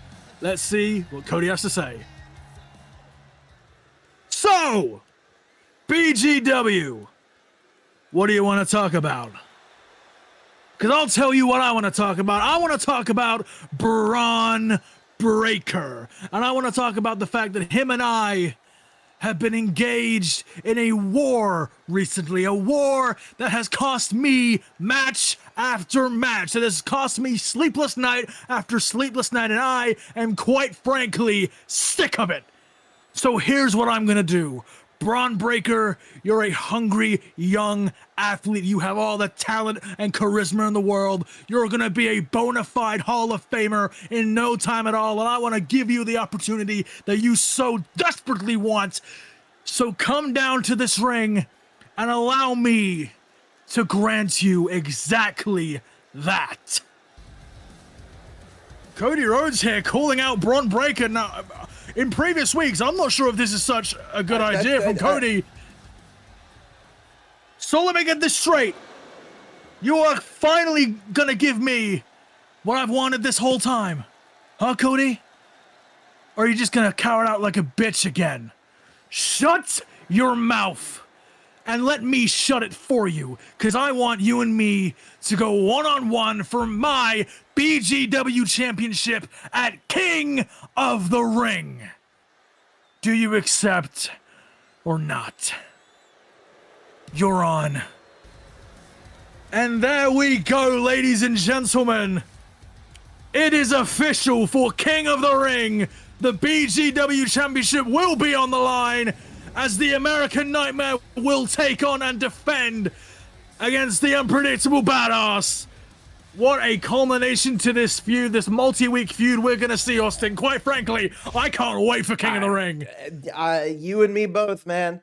We're still up in the air on certain matches because of a certain goddamn board of directors. Yeah. Speaking of which, I can unfortunately confirm that we will see The Rock here on SmackDown. No. He informed me before the show started that The Rock will be here tonight. I am not happy about it, but rather unfortunately, I have no say over it. What I also have what I do have some say of, though, is this next match. Last week, if you saw, we saw a rather shocking, completely unpredictable, out of nowhere victory in less than a minute for this man, Rey Mysterio, against Bret Hart. And so Bret Hart came to me and demanded a rematch with Rey Mysterio here tonight. And so, who am I to deny the Hitman? Introducing first, from San Diego, California, weighing in at 175 pounds, he is one half of the BGW Tag Team Champions, the master of the 619, Rey Mysterio! And don't adjust your television sets. We have taken a step back about 20 or so years in the design of our shows, not because of budget constrictions, but because it just looks better. It is Retro Week here in BGW, and I don't think there's anyone more fitting to kick off Retro Week here on SmackDown than Rey Mysterio. Now, ladies and gentlemen, I will also say that due to the stipulations agreed by Rey Mysterio, he has asked for Eddie Guerrero and Jim Neidhart to not accompany himself and Bret Hart to the ring here. So this will be a pure one-on-one match between two legends of the industry, and I, for one, Austin, cannot wait to see what these two men are going to do to one another here tonight on SmackDown. Rey Mysterio and Eddie Guerrero, the LWO Proud Tag Team Champions, have been since the first episode of SmackDown when they beat the Hart Foundation in one hell of a Tag Team Championship match. Clearly the Hart Foundation chomping at the bit to get that shot again at the Tag Team titles. But I'm not so sure if Bret Hart is going to this match with the good intentions, with the best intentions in his heart. In his heart, get it? No. Introducing his tag team introducing his opponents from Calgary, Alberta. From Calgary, Alberta, Canada, weighing in at 235 pounds. Bret the Hitman Hart. The best there is, the best there was, and the best there ever will be, stepping into the ring for the second time in a row this week, or second week in a row, should I say, against Rey Mysterio. Hopefully, this match goes better for him than the last week's match did. A determined look on the face of the Hitman. And here we go, this match is on the way. Rey Mysterio getting out of the way of a crossbody there by Bret. Got an elbow tie up here. As Mysterio gets the better of Bret Hart, you know for a fact that's going to be damaging to the ego of Bret Hart.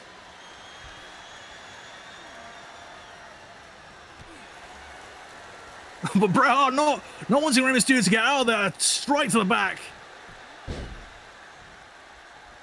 And a headlock takedown by the Hitman. Now, if there's one thing that Bret Hart wants to establish straight away, it's technical dominance. There is a reason he has the nickname, the Excellence of Execution.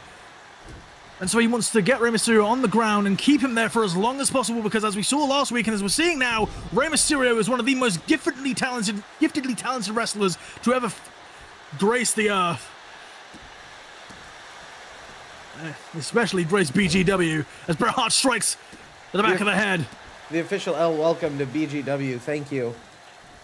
We appreciate the Fire Stream comments. Oh, son of a bitch.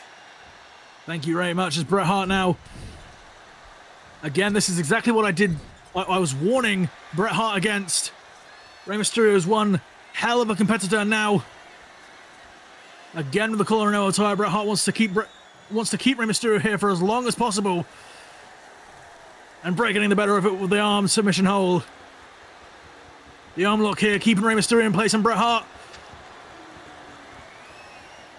You can hear the BGW audience getting a tad bit tiresome with Bret Hart's continuous submission holds here. But that is just the name of the game when it comes to Bret Hart. Taking down Rey Mysterio, targeting each limb individually.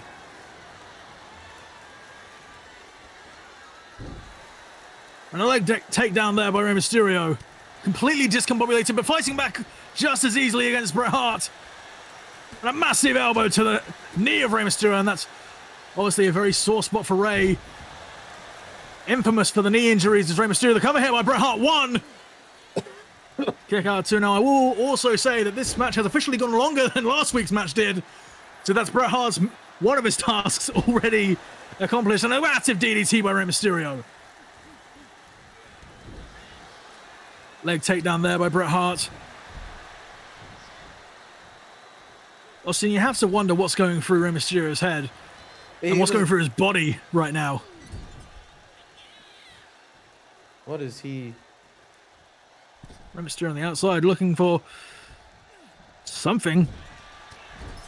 Again, like Rey Mysterio is just completely discombobulated from the systematic bodily takedown from Bret Hart. And a massive swinging DDT takedown there by Bret Hart, by Rey Mysterio. And wait a second here. What is Jim Neidhart doing here? Jim Neidhart and Eddie Guerrero were both asked to stay backstage. That's Neidhart taking... What is the referee doing? Why is the referee not breaking? I am beyond confused here, ladies and gentlemen. What?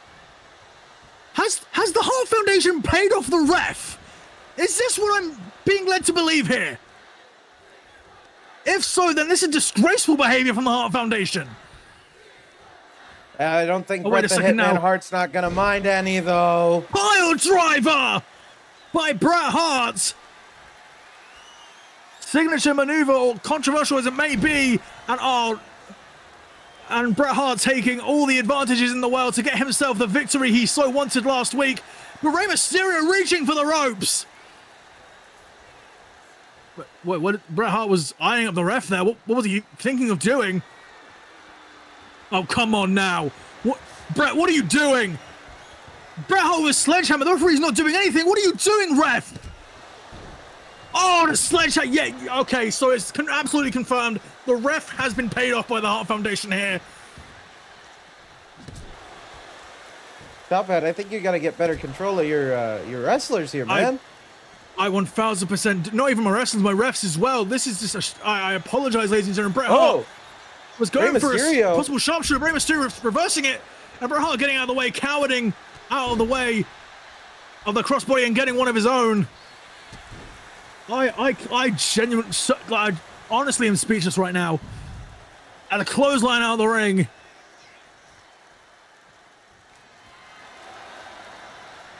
But look, I can't do anything. The referees say, well, the referee said, but the referee's not stopping Rey Mysterio either, so maybe it's just a no DQ match. I mean, actually, in fact, you know what? To make things fair on Rey Mysterio, yes, I am officially making this match. Yeah, ref. This is now no DQ. This match is... Oh, maybe that doesn't matter. Bret Hart with a pile driver and the baseball bat driving Rey Mysterio. As now I might have sealed Rey's doom by making this a no DQ. Oh, I might have played directly into the hand of the Hart Foundation. I apologize to the LWO, but a massive Massive DDT there by Rey Mysterio, the cover here. 1, kick out at 2x1 with Bret Hart. Thought you were about to say Bray Wyatt. Well- That's later in the show that we see him, I think. Indeed, Bray Wyatt is, well, somewhere around here. I'm not entirely sure if he's... No, as far as I'm aware, he's not booked for a match. But a monkey flip there by Bret Hart in this now impromptu no disqualification match, simply just to make things fair to Rey. And Bret Hart is constantly going for the sharpshooter, but Rey Mysterio getting out of it. And striking back against Bret.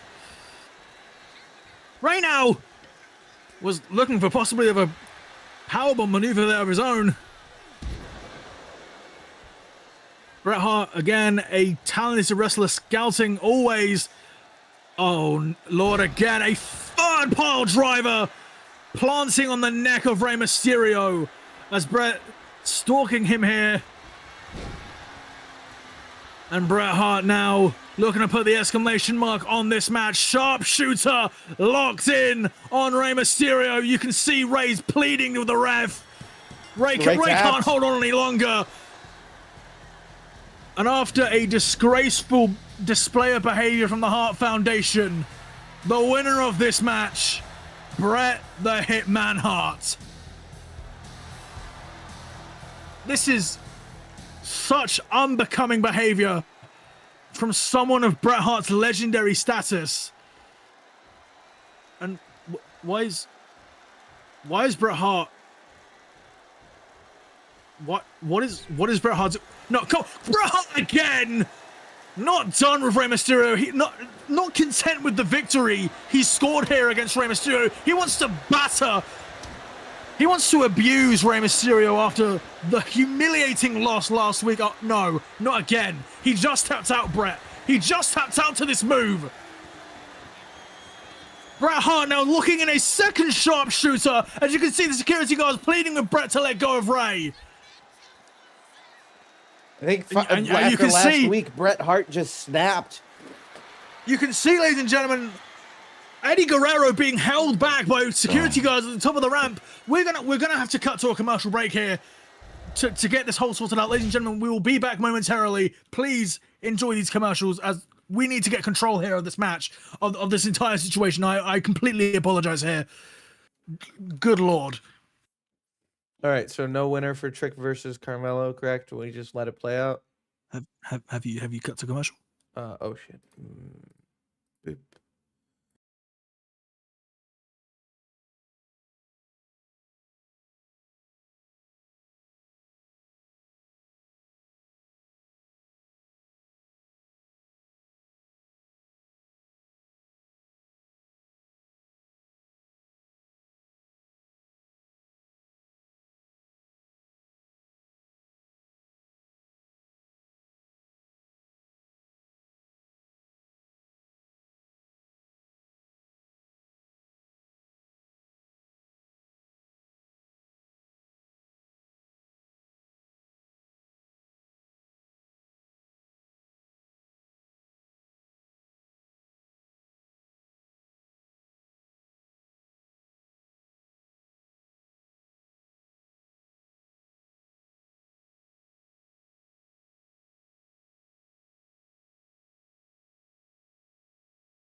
We'll do this. Unmute this. All right. And Welcome we are back to SmackDown, ladies and gentlemen. I once again want to apologize for the disgraceful behavior from the Hart Foundation as we get on with our next match here on I think BGW it's Week time 4. to whoop that trick. Indeed it is. The BGW audience whooping that trick along with their favorite Trick Williams.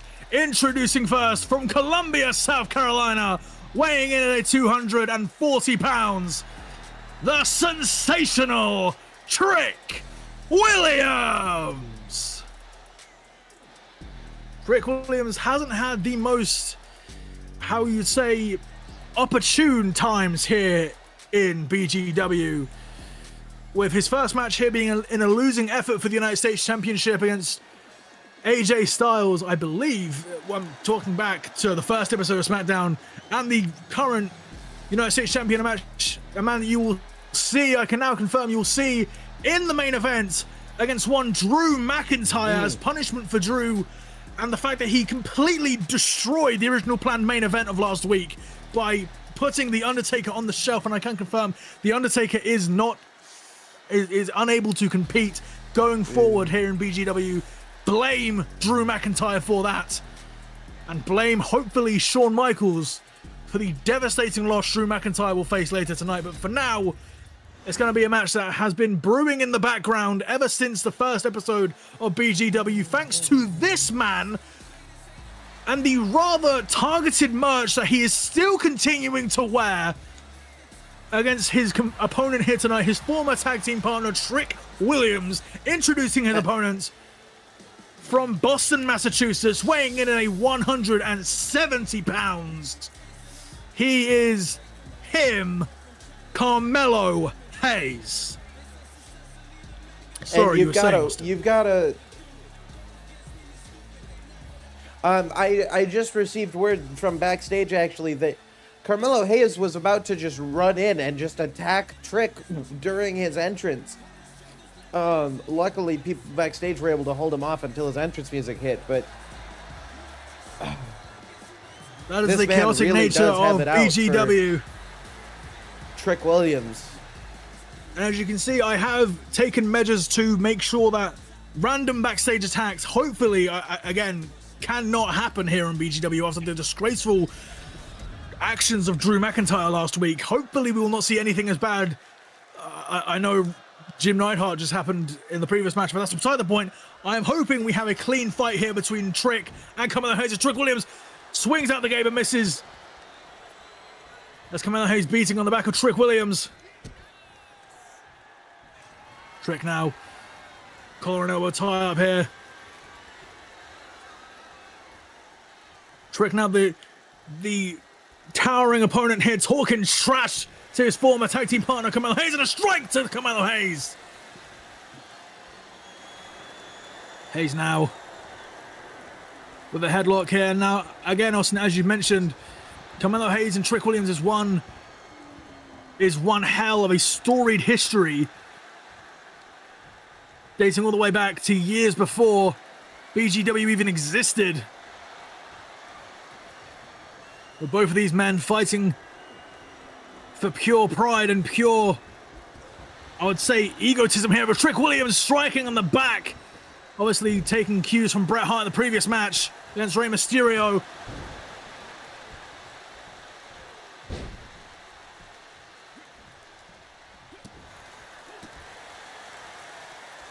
Constant strikes by Carmelo Hayes, and a knee to the head of Trick Williams.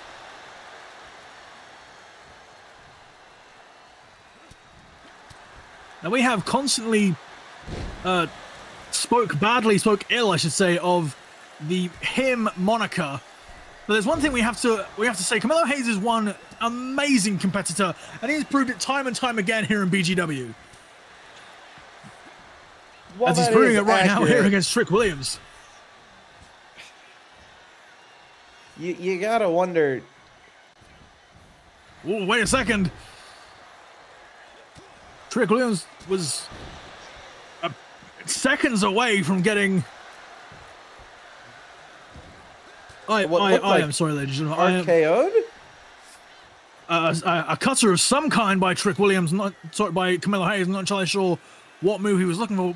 Williams now looking for a massive Uranagi by Trick Williams here, and a kick out of 2 by Carmelo Hayes. Hayes now a massive drop kick. Both men down, both men physically spent already. What a hellacious back and forth match. But Williams now in the corner, being stalked by Hayes. Wait a second now, and a massive leap on his both of these men striking back and forth here. Uh-oh. Oh, and a massive twisting net breaker there by Carmelo Hayes. Isn't that... I think Carmelo Hayes just used Trick Williams' own finisher against him. Just to add insult to injury. Dear Lord, I cannot speak today. Mello now. Oh, with a massive Mello money cutter on Trick Williams. Could that be it? Could that be it? 1, 2. Wow. A dominant victory from Carmelo Hayes. The winner of this match, Carmelo Hayes. Genuinely, don't break out. Genuinely, I need to question whether like the headspace of Trick Williams. Like, this is the third or fourth truly devastating loss. I genuinely think ever since his loss to Bray Wyatt on I believe well, speaking of Bray Wyatt, I have been told that the mental mind of Bray Wyatt making his way to the ring, and I've been told Bray Wyatt has some specific things to say, some warnings to give to the BGW universe.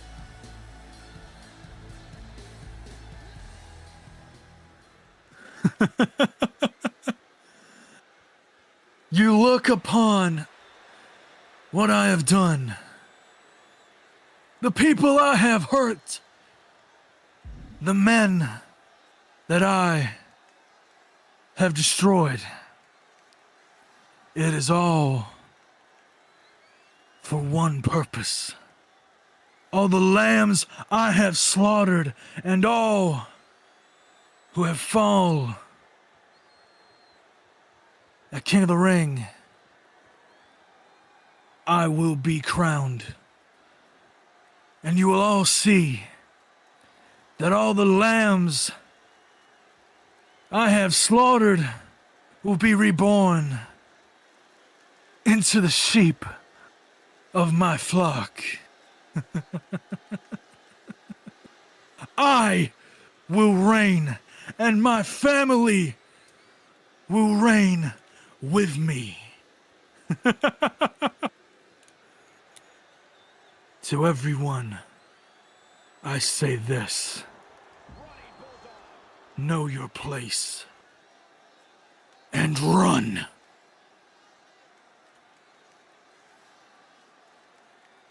What are we doing? Are we just doing? I'm gonna win my next match. Yeah, yes, of course we are. Follow the buzzards.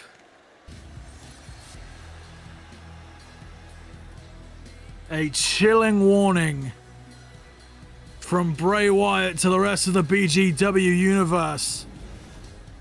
Now, Austin, did I hear that correctly, or did he say him and his family will be bathed in glory? Well, we do know, I think, that he's got a couple family members back here. Do we? I as far as I'm aware, Bray Wyatt is the only member of the Wyatt family signed to BGW. I quite frankly have no idea what he means by that. For the safety of the rest of the BGW audience and the universe, even, I'm worried, ladies and gentlemen. And one man I'm worried for the safety of is his opponent this Sunday in the semi-final of the King of the Ring tournament, Shawn Michaels. But we have to move on here, ladies and gentlemen. And next up, We do.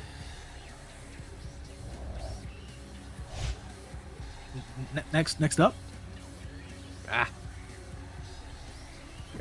There we go. sorry, technical difficulties here, ladies and gentlemen. Next up, ladies and gentlemen, we have a #1 contender spot match for the United States Championship. Two men who are chomping at the bit to prove themselves here in BGW.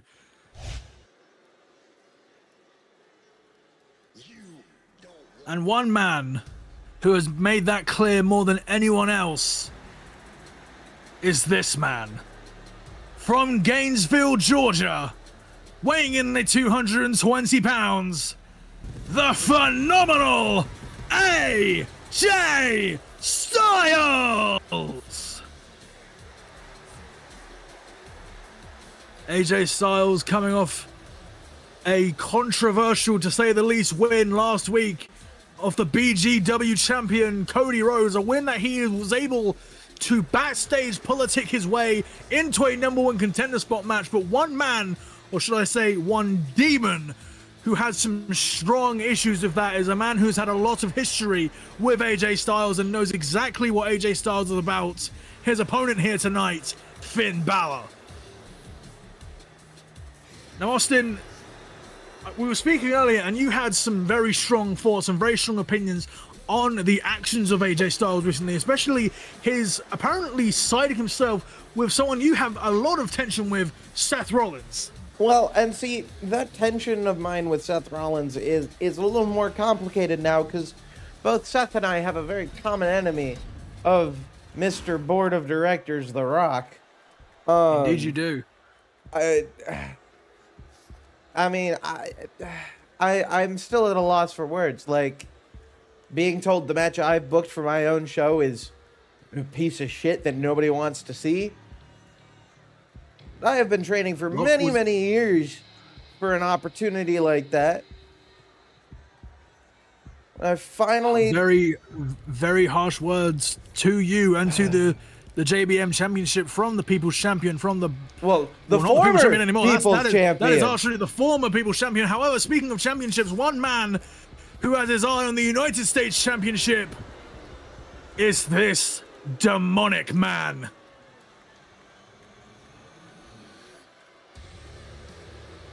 Introducing his opponent from Bray County, Wicklow, Ireland, weighing in at 190 pounds, the Demon, Finn Balor!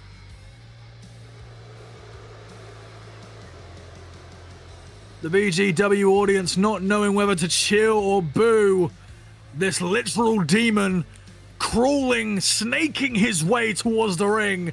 And you know, you have to imagine that AJ Styles is not wanting to be in that ring right now. That is, I mean, that's a good way to put it, but he could just, I mean, it is AJ Styles. I've taken a Styles Clash. He knows he can handle Finn Balor. By the way, that Styles Clash fucking hurts. Not as much as a Devon bomb, but or a Dudley bomb or whatever, but damn, it still hurts. And then a Styles Clash after a Dudley bomb, that hurts way worse. Very good reference there. If you have not seen, go back and check out, I believe it's on the channel history, the first ever exclusive BGW pay-per-view, BGW One Night Stand, where you, Austin, competed, and originally in that Rumble match for the JBM Championship, you lost to Randy Orton, the Intercontinental Champion. But then you pulled some strings in the moment and you walked away from that night JBM Championship. Listen, JBM I issued champion, a challenge. which you still have around your waist right now. Listen, man, this was the title that I designed in memorial of my brother, you know, and Randy Orton, he already had the IC title, you know, he already had the, you know, what he needed, and I issued him a challenge, and he accepted, and then he realized the day after, he was like, I shouldn't, and then nope. All square between you and Randy, I take it? No, he still wants blood. Oh, well, that's honestly, that's the MO of Randy Orton. That's why we have a triple threat match. We have unfinished business, the three of us. Or do do you, we? according to Listen, man. our guest star later tonight, The Rock. However, we need to, I believe, focus now on one hell of a match that will determine the #1 contender for the United States Championship, and two men who know a lot about each other, AJ Styles and Finn Balor. And the match is now on the way as Finn Balor going for a massive drop hit by AJ Styles, reversing it, and a massive arm drag there by AJ. Again, these two men know each other so well, so much history between these two as they engage in back and forth. Here with AJ trying to wriggle out an opportunity and an advantage here at the beginning of this match.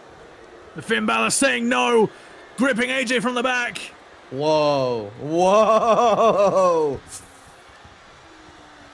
No homo said by Finn Balor as AJ grapples him down to the floor. Two very technical and high-flying, gifted competitors here in this match. As AJ now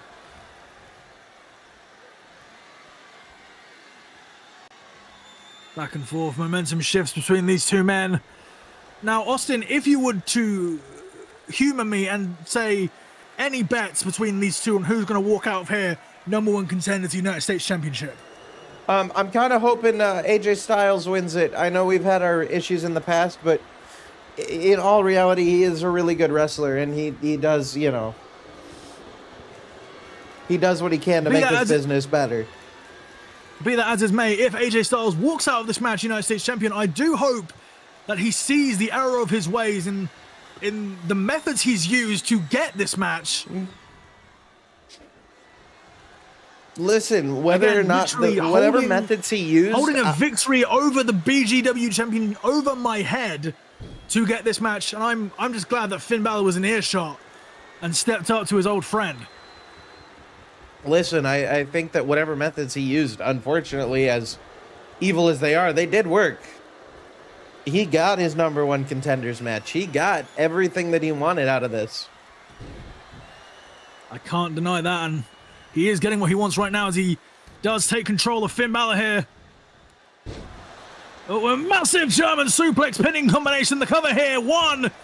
Kick out at 2 by Finn Balor. AJ Styles now looks for a springboard phenomenal forearm there. The Finn Balor got out of the ring just in the nick of time. Now Finn Balor, a massive stomp to the chest there in midair to AJ Styles. Such quickness, such agility from the Demon.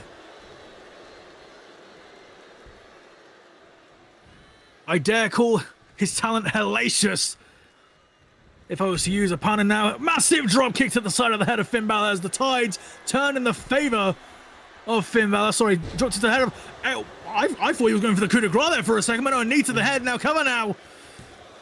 1, 2, and a kick out at 2 by AJ. AJ now kipping up. Constant back and forth and a chopping war of resilience here between these two men, and Finn Balor looking to gain the victory over this.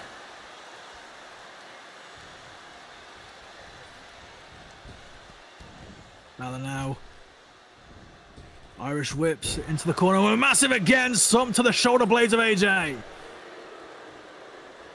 Very dangerous maneuver. Finn Balor is on the ropes and a springboard senton splash. But wait a second now. Balor with the 1917 connecting to AJ Styles here. The cover. 1, 2. Kick out at 2 by AJ. AJ's got to do something real quick, though, because he's in a drop zone. Looking for the coup de grace, but AJ Styles now reversing it. Momentarily crossface locked in, but AJ now perhaps looking for a move that you're familiar with, Austin. Or not, looking for a Styles combination. A massive clothesline taking down Finn. Cover now on the Demon. And Finn Balor nowhere near as damaged as he needs to be to take the L here by AJ. And a massive drop kick sending down Finn. Austin, I am genuinely surprised that you are rooting for AJ Styles in the match now, as a massive a massive compliment, and I agree that he is one hell of a competitor. You two have had a lot of history back and forth here, and a Styles clash connecting. Could Styles walk away #1 contender, and a kick out at 2 by Finn Balor? Balor now not taking the Styles clash to Hana. Massive swinging kick there to the head of AJ. Balor signing up, or lining up, should I say. He's signing up to a course, apparently. Choking AJ out in the corner.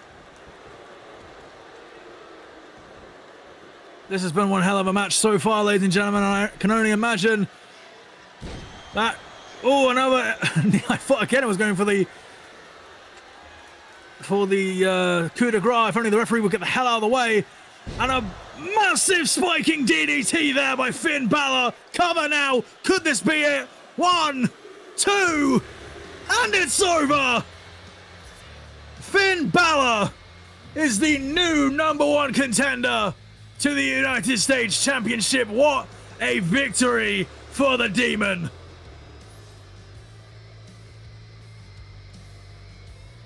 You can see the disappointment on the face of Finn Balor on the outside. You mean AJ Styles?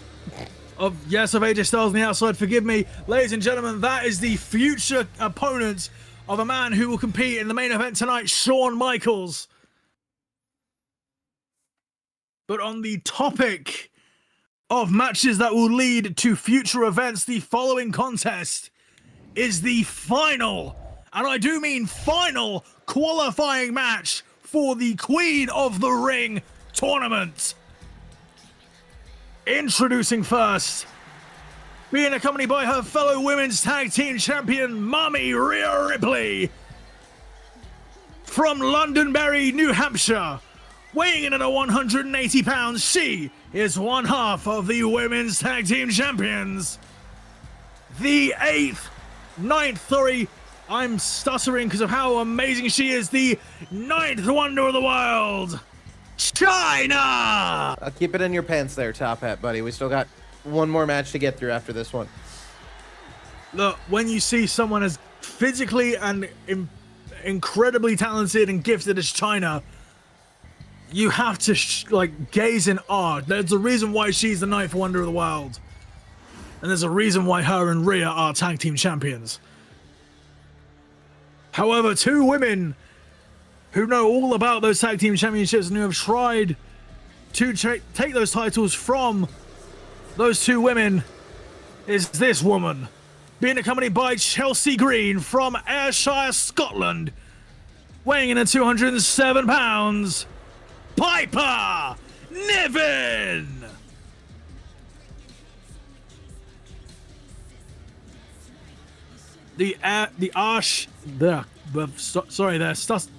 Genuinely cannot use my fucking mouth for anything right now. Don't take that out of context. The Ayrshire Assassin taking to the ring to hopefully make her employer, I suppose, Chelsea Green, proud.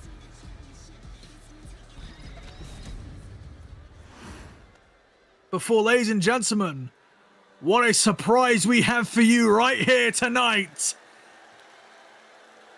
Making her BGW debut from Yamaguchi Prefecture, Japan, weighing in at 115 pounds, the Pirate Princess, Kairi Sane! That's right, ladies and gentlemen. But where's the rum gone, Top Hat? I had a bottle of rum just sitting right on the commentary desk just for this match, and you took my rum. What the fuck? I paid it to Kairi Sane to get her to compete in BGW. That's why she's being paid by rum. Don't ask, because I don't drink, Austin. What was I going to do with it? I had it in my hands, and I didn't know what else to do with it. But ladies Put it and back gentlemen, on the desk, damn it! I do not condone drinking here on a live broadcast, Austin. Ladies and gentlemen, you are not seeing any illusions Kairi Sane is now officially signed to BGW. Something that has apparently been incredibly well received by our BGW Women's Champion Io Sky, but not so much with the already qualifying women on SmackDown for the Queen of the Ring tournament, Charlotte Flair, who has been engaged in a war for the BGW Women's Championship ever since joining BGW against Io Sky. And a massive takedown there by Io Sky to Piper Niven, only to be taken down herself by Chyna. Like, again, Chyna is a beast compared to these two women, towering over the competition both literally and figuratively, but Piper Niven taking down the big woman, or the biggest woman, should I say, is Piper Niven. Takes it to the back of Kairi, and Chelsea Green now cheering. Like, can the referee please do his job and take down Chelsea Green from the ropes? Piper Niven will cover here. One, kick out at two. Chyna now demanding Chelsea gets down. Now, even though Chelsea and Rhea were both having their Scott, not this guy. I'm lost for words now.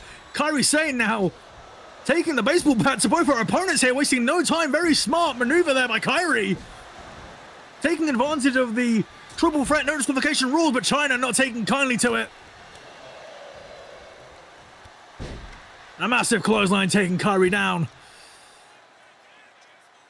Now, as I was saying before, the surprise or the baseball bat brought out by Kairi Sane, both Rhea and Chelsea both had their tag team partners at ringside during their qualifying match last week for the Queen of the Ring tournament, only for the other competitor in that match, Charlotte Flair, to walk away with a win. As Io Sky's compadre in the Sky Pirates, Kairi Sane, struggles to get her footing in this match as Piper now. Massive Canadian destroyer, or so I say Scottish destroyer, by Piper Niven. Kairi with a baseball bat taken down. Piper Niven with Chyna back up to her feet.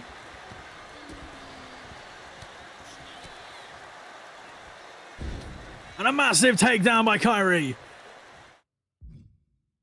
Almost a reverse X Factor there by Kairi Sane.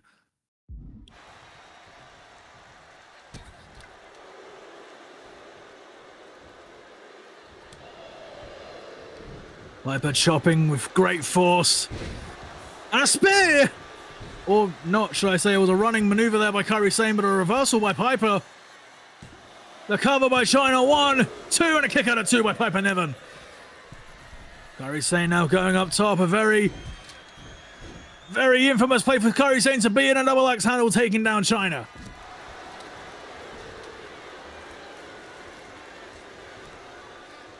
These three women are determined for one thing and one thing only, and that's to qualify for the Queen of the Ring tournament here tonight. And Chyna going back spot.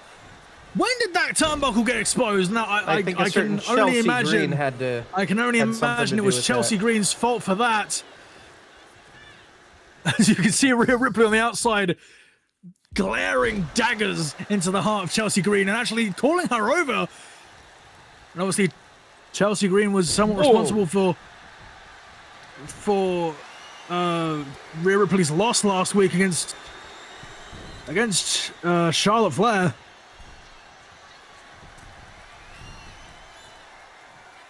Piper Niven now catching Ivy. What am I on about? Kairi Sane. Cover now 1 and a kick out at 2 by Kairi. Piper now lifting up Chyna, but a reversal.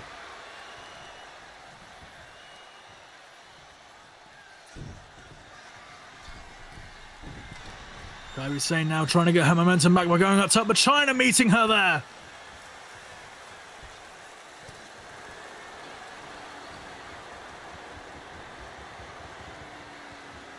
The strength being displayed by Chyna dropping down. Piper Niven has a massive cutlass drop right to the head of China. Kairi Sane looking to take advantage. And a massive spear by Kairi. Could we be seeing that insane elbow drop? Oh no! Piper Niven was looking to hit Kairi Sane with that kendo stick, but Kairi got out of the way just in time. And a massive hidden blade striking down Piper. Piper now. Insane elbow drop, I think. I don't think she got all of it on China. Piper Niven not letting Kairi get the entirety of her maneuver. Another massive strike to the head of China now.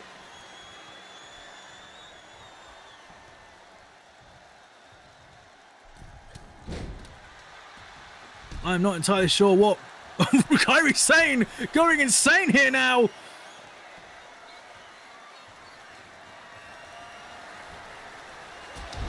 With an insane elbow taking down Piper. Could this be it? Could this be it for the Queen of the Ring tournament? China in the ring, breaking up at 1.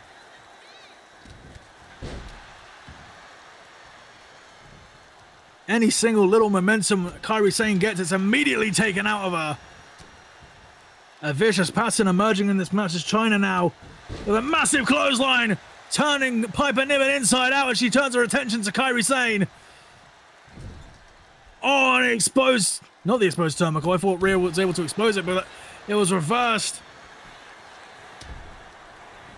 by Kairi Sane. And Piper now breaking up the pin.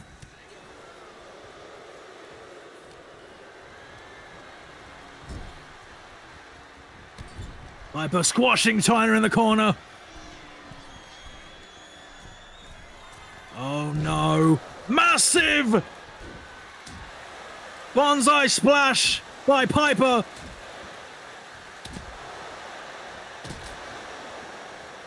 Kairi breaking those kendo sticks off both women.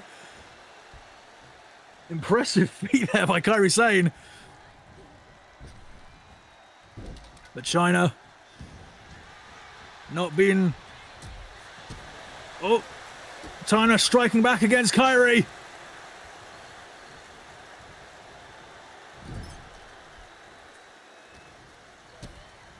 China has eyes at the back of her head, constantly scouting every single little bit of momentum that Kairi's getting, and a massive baseball bat to the head.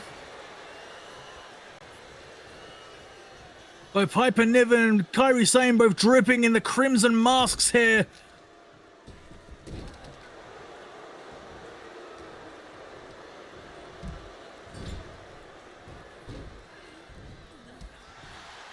Kairi Sane fighting back now against Piper. And a spear! A sea shantying spear by Iris. Fucking hell, why am I having a stroke? By Kairi Sane. Oh no. Pedigree coming by China. One by Piper Niven breaking it up before the referee even gets the 1 count.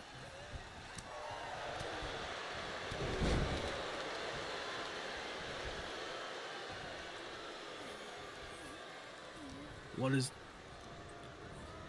I was going to ask what is Piper looking for, but apparently nothing on China.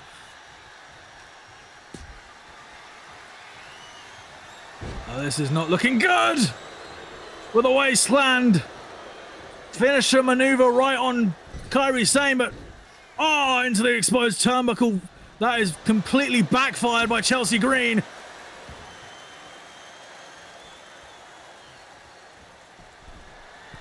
What is Kairi looking for here? Look at this! Insane elbow connecting on Piper!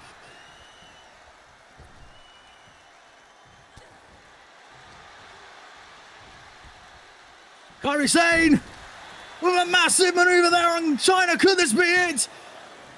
The swinging DDT! Kick out at 2 by China.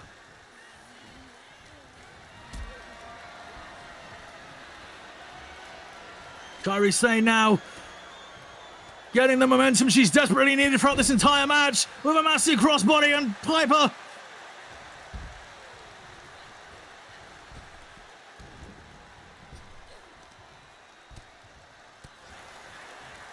Catching China where she needs a massive pirate spear.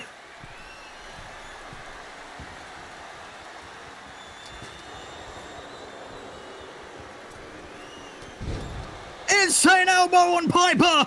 China rolling out of the ring. This is Kairi's opportunity. The cover now. 1, 2. Kairi Sane. Jesus Christ. After all the trial and tribulation that she's gone through in that match against two physically superior women, walks out of her debut match qualifying for Queen of the Ring. She will meet Charlotte Flair in the semi-finals next Sunday or Saturday, whenever the hell, at Queen of the Ring. All right. What a hellacious match, ladies and gentlemen. I genuinely, props to all of those women. Now, I have been told we are going to be seeing The Rock. Next up, Austin, get your booze ready, my friend. Oh my God. As The Rock is gonna make his way to the... What? That's Roman Reigns! That's Seth Rollins! That's Seth Rollins. What in the world is this? No. That's not their old tack gear, is it? They are, as far as I can see, dressed in Shield gear. What am I looking at, Austin? The Rock was coming down to the ring, and he's now being attacked by Roman Reigns and Seth Rollins. Well, I do in think Shield gear. These are the two men that definitely deserve to be attacking this man the most. I mean, you have points there. Roman Reigns was borderline stripped of the World Championship by The Rock, attacking him mere moments before his World Championship match on Raw against LA Knight, the new World Heavyweight Champion. And Seth Rollins, obviously on SmackDown, on NXT, should I say, having his JBM Championship match with you and Randy Orton taken away from him. But The Rock now being destroyed by the Shield. Well, 2/3 of the Shield, shall I say. Raw has become, and everything that's on Raw is infesting the rest of the BGW and turning this into a fucking madhouse, Austin. Listen, man, it's not my fault that The Rock is being a dumbass. I'm sorry. I mean, it's not, but you can hear the crowd going insane watching this on the Tron. The Rock getting a very similar treatment to what he ordered the Usos to do on Raw against their tribal chief cousin Roman Reigns. Seth Rollins now just completely obliterating The Rock. What is it with people completely demolishing others backstage here on Raw? On SmackDown. This is the second week this has happened. First Undertaker being demolished by Drew McIntyre. Now The Rock being attacked by the return of the Shield? I don't even know what to call this. Former tag team champions Roman Reigns and Seth Rollins. The Rock trying his damnedest now to fight back, but a massive boot by Roman puts ends to that plan. And a spear connecting! Leg drop, I thought he was going to go for a curb stomp.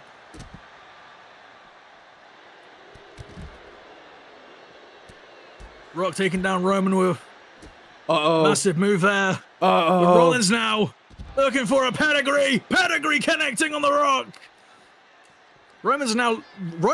I think he's done. I think Roman's done with this whole thing. With a curb stomp connecting. And Roman calling Seth Rollins to come down as the security guards finally getting to the backstage area, letting The Rock escape this onslaught. It looks like the two men that hate each other the most may have finally been able to put the hatchet down in lieu of this more evil bloodline. They have put the hatchet down directly into the skull of The Rock. My lord above. Well, I suppose we're going to be saved. We have been saved from a Rock promo, ladies and gentlemen. Thank you, Roman Reigns and Seth Rollins. However, now I believe we can go straight on to our star-studded, or should I say championship-studded, main event with the United States champion Shawn Michaels taking on the hardcore champion Drew fucking McIntyre. And I say fucking because Drew McIntyre has shown disgraceful behavior in the last few weeks. Get well soon, Undertaker, but introducing first from San Antonio, Texas, weighing in at 225 pounds, he is the United States Champion, the Heartbreak Kid, Shawn Michaels.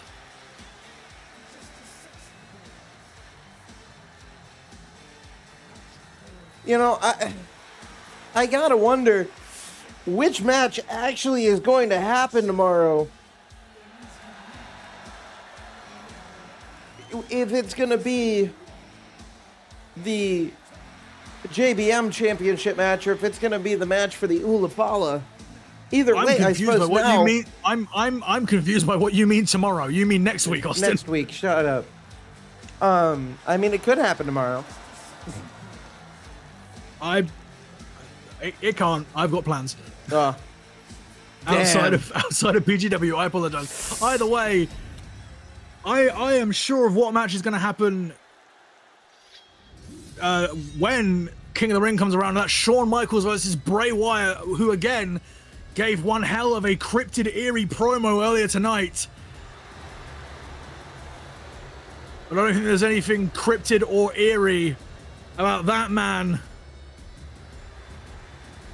Introducing his opponent from Ayr, Scotland, weighing in at 275 pounds.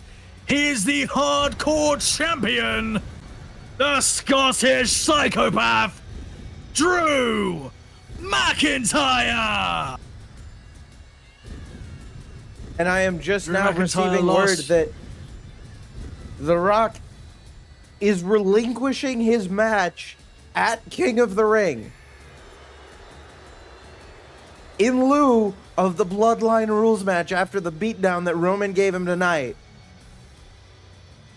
Roman and Seth gave him tonight. I think that was the whole entire plan for Seth Rollins and Roman Reigns to get Roman's off, to get Roman out of King of the Ring against his now successor as a tribal chief, and to get you and Seth Rollins and Randy Orton back booked for King of the Ring.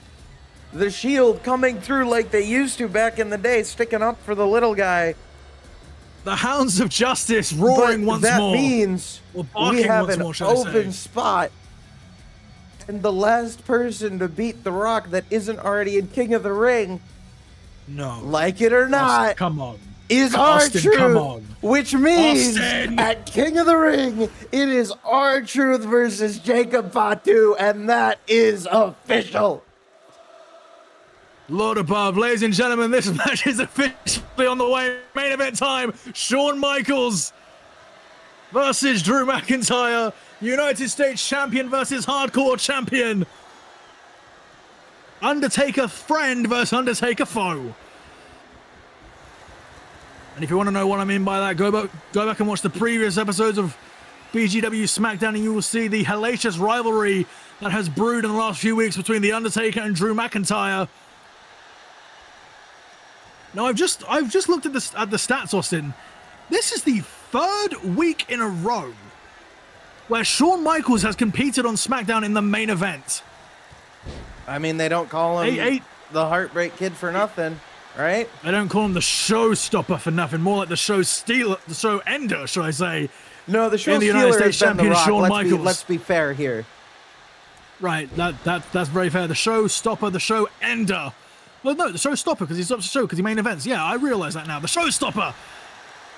Taking it to Drew McIntyre here again. This is pure punishment, pure discipline for Drew McIntyre based on his despicable actions recently as Shawn Michaels takes down the Scottish psychopath.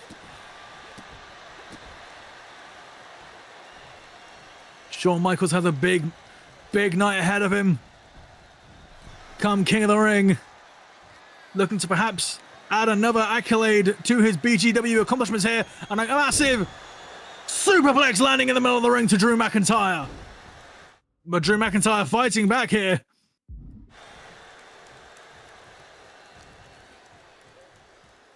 Now remember, Drew McIntyre is a dangerous competitor. Case in point, The Undertaker is currently on the shelf. And of all the superstars for BGW to be put on the shelf, The Undertaker is not someone I would imagine being on that list. But thanks to that man, Drew McIntyre, that is the reality we live in, ladies like and he gentlemen. wants to put Shawn Michaels on the shelf now too. If it was up to Drew McIntyre, he would put every single competitor in BGW Ooh, from and a all Glasgow brands kiss. on the shelf. And a Glasgow kiss, as you mentioned, but from Drew McIntyre, looking for a Claymore. Oh! Claymore kick connecting. Could that be it for the United States champion? The cover now. 1, 2. And that is over. Drew McIntyre picking up the victory here against Shawn Michaels. A disappointed look on the face of Michaels, but wait. Did you? Whoa! Oh my lord! Bray Wyatt! Bray Wyatt is here! And he's grabbing the throat of Shawn Michaels! What is this? Choke slam! As Drew McIntyre laughs his way up the ramp. Was Bray Wyatt's promo maybe not talking about his actual family, but a family he is creating? And is he possibly aligning himself with Drew McIntyre? No. Fair enough. Thanks for the answer. No. What? just gonna show. no, God stop that damn. right there. But yes, ladies and gentlemen, my lord, congratulations to Drew McIntyre, commiserations to Shawn Michaels, but we will see Shawn Michaels against Bray Wyatt this next upcoming weekend at King of the Ring. But that does it for us here tonight. Thank you so much for joining into both NXT and SmackDown. Thank you for joining us for week 4 of BGW. We will see you next weekend for King and Queen of the Ring. I have been Mr. Top Hat. I have been joined with the JBM champion, Austin Bishop, and we will see you soon. Okay, interesting. Bye. Bye.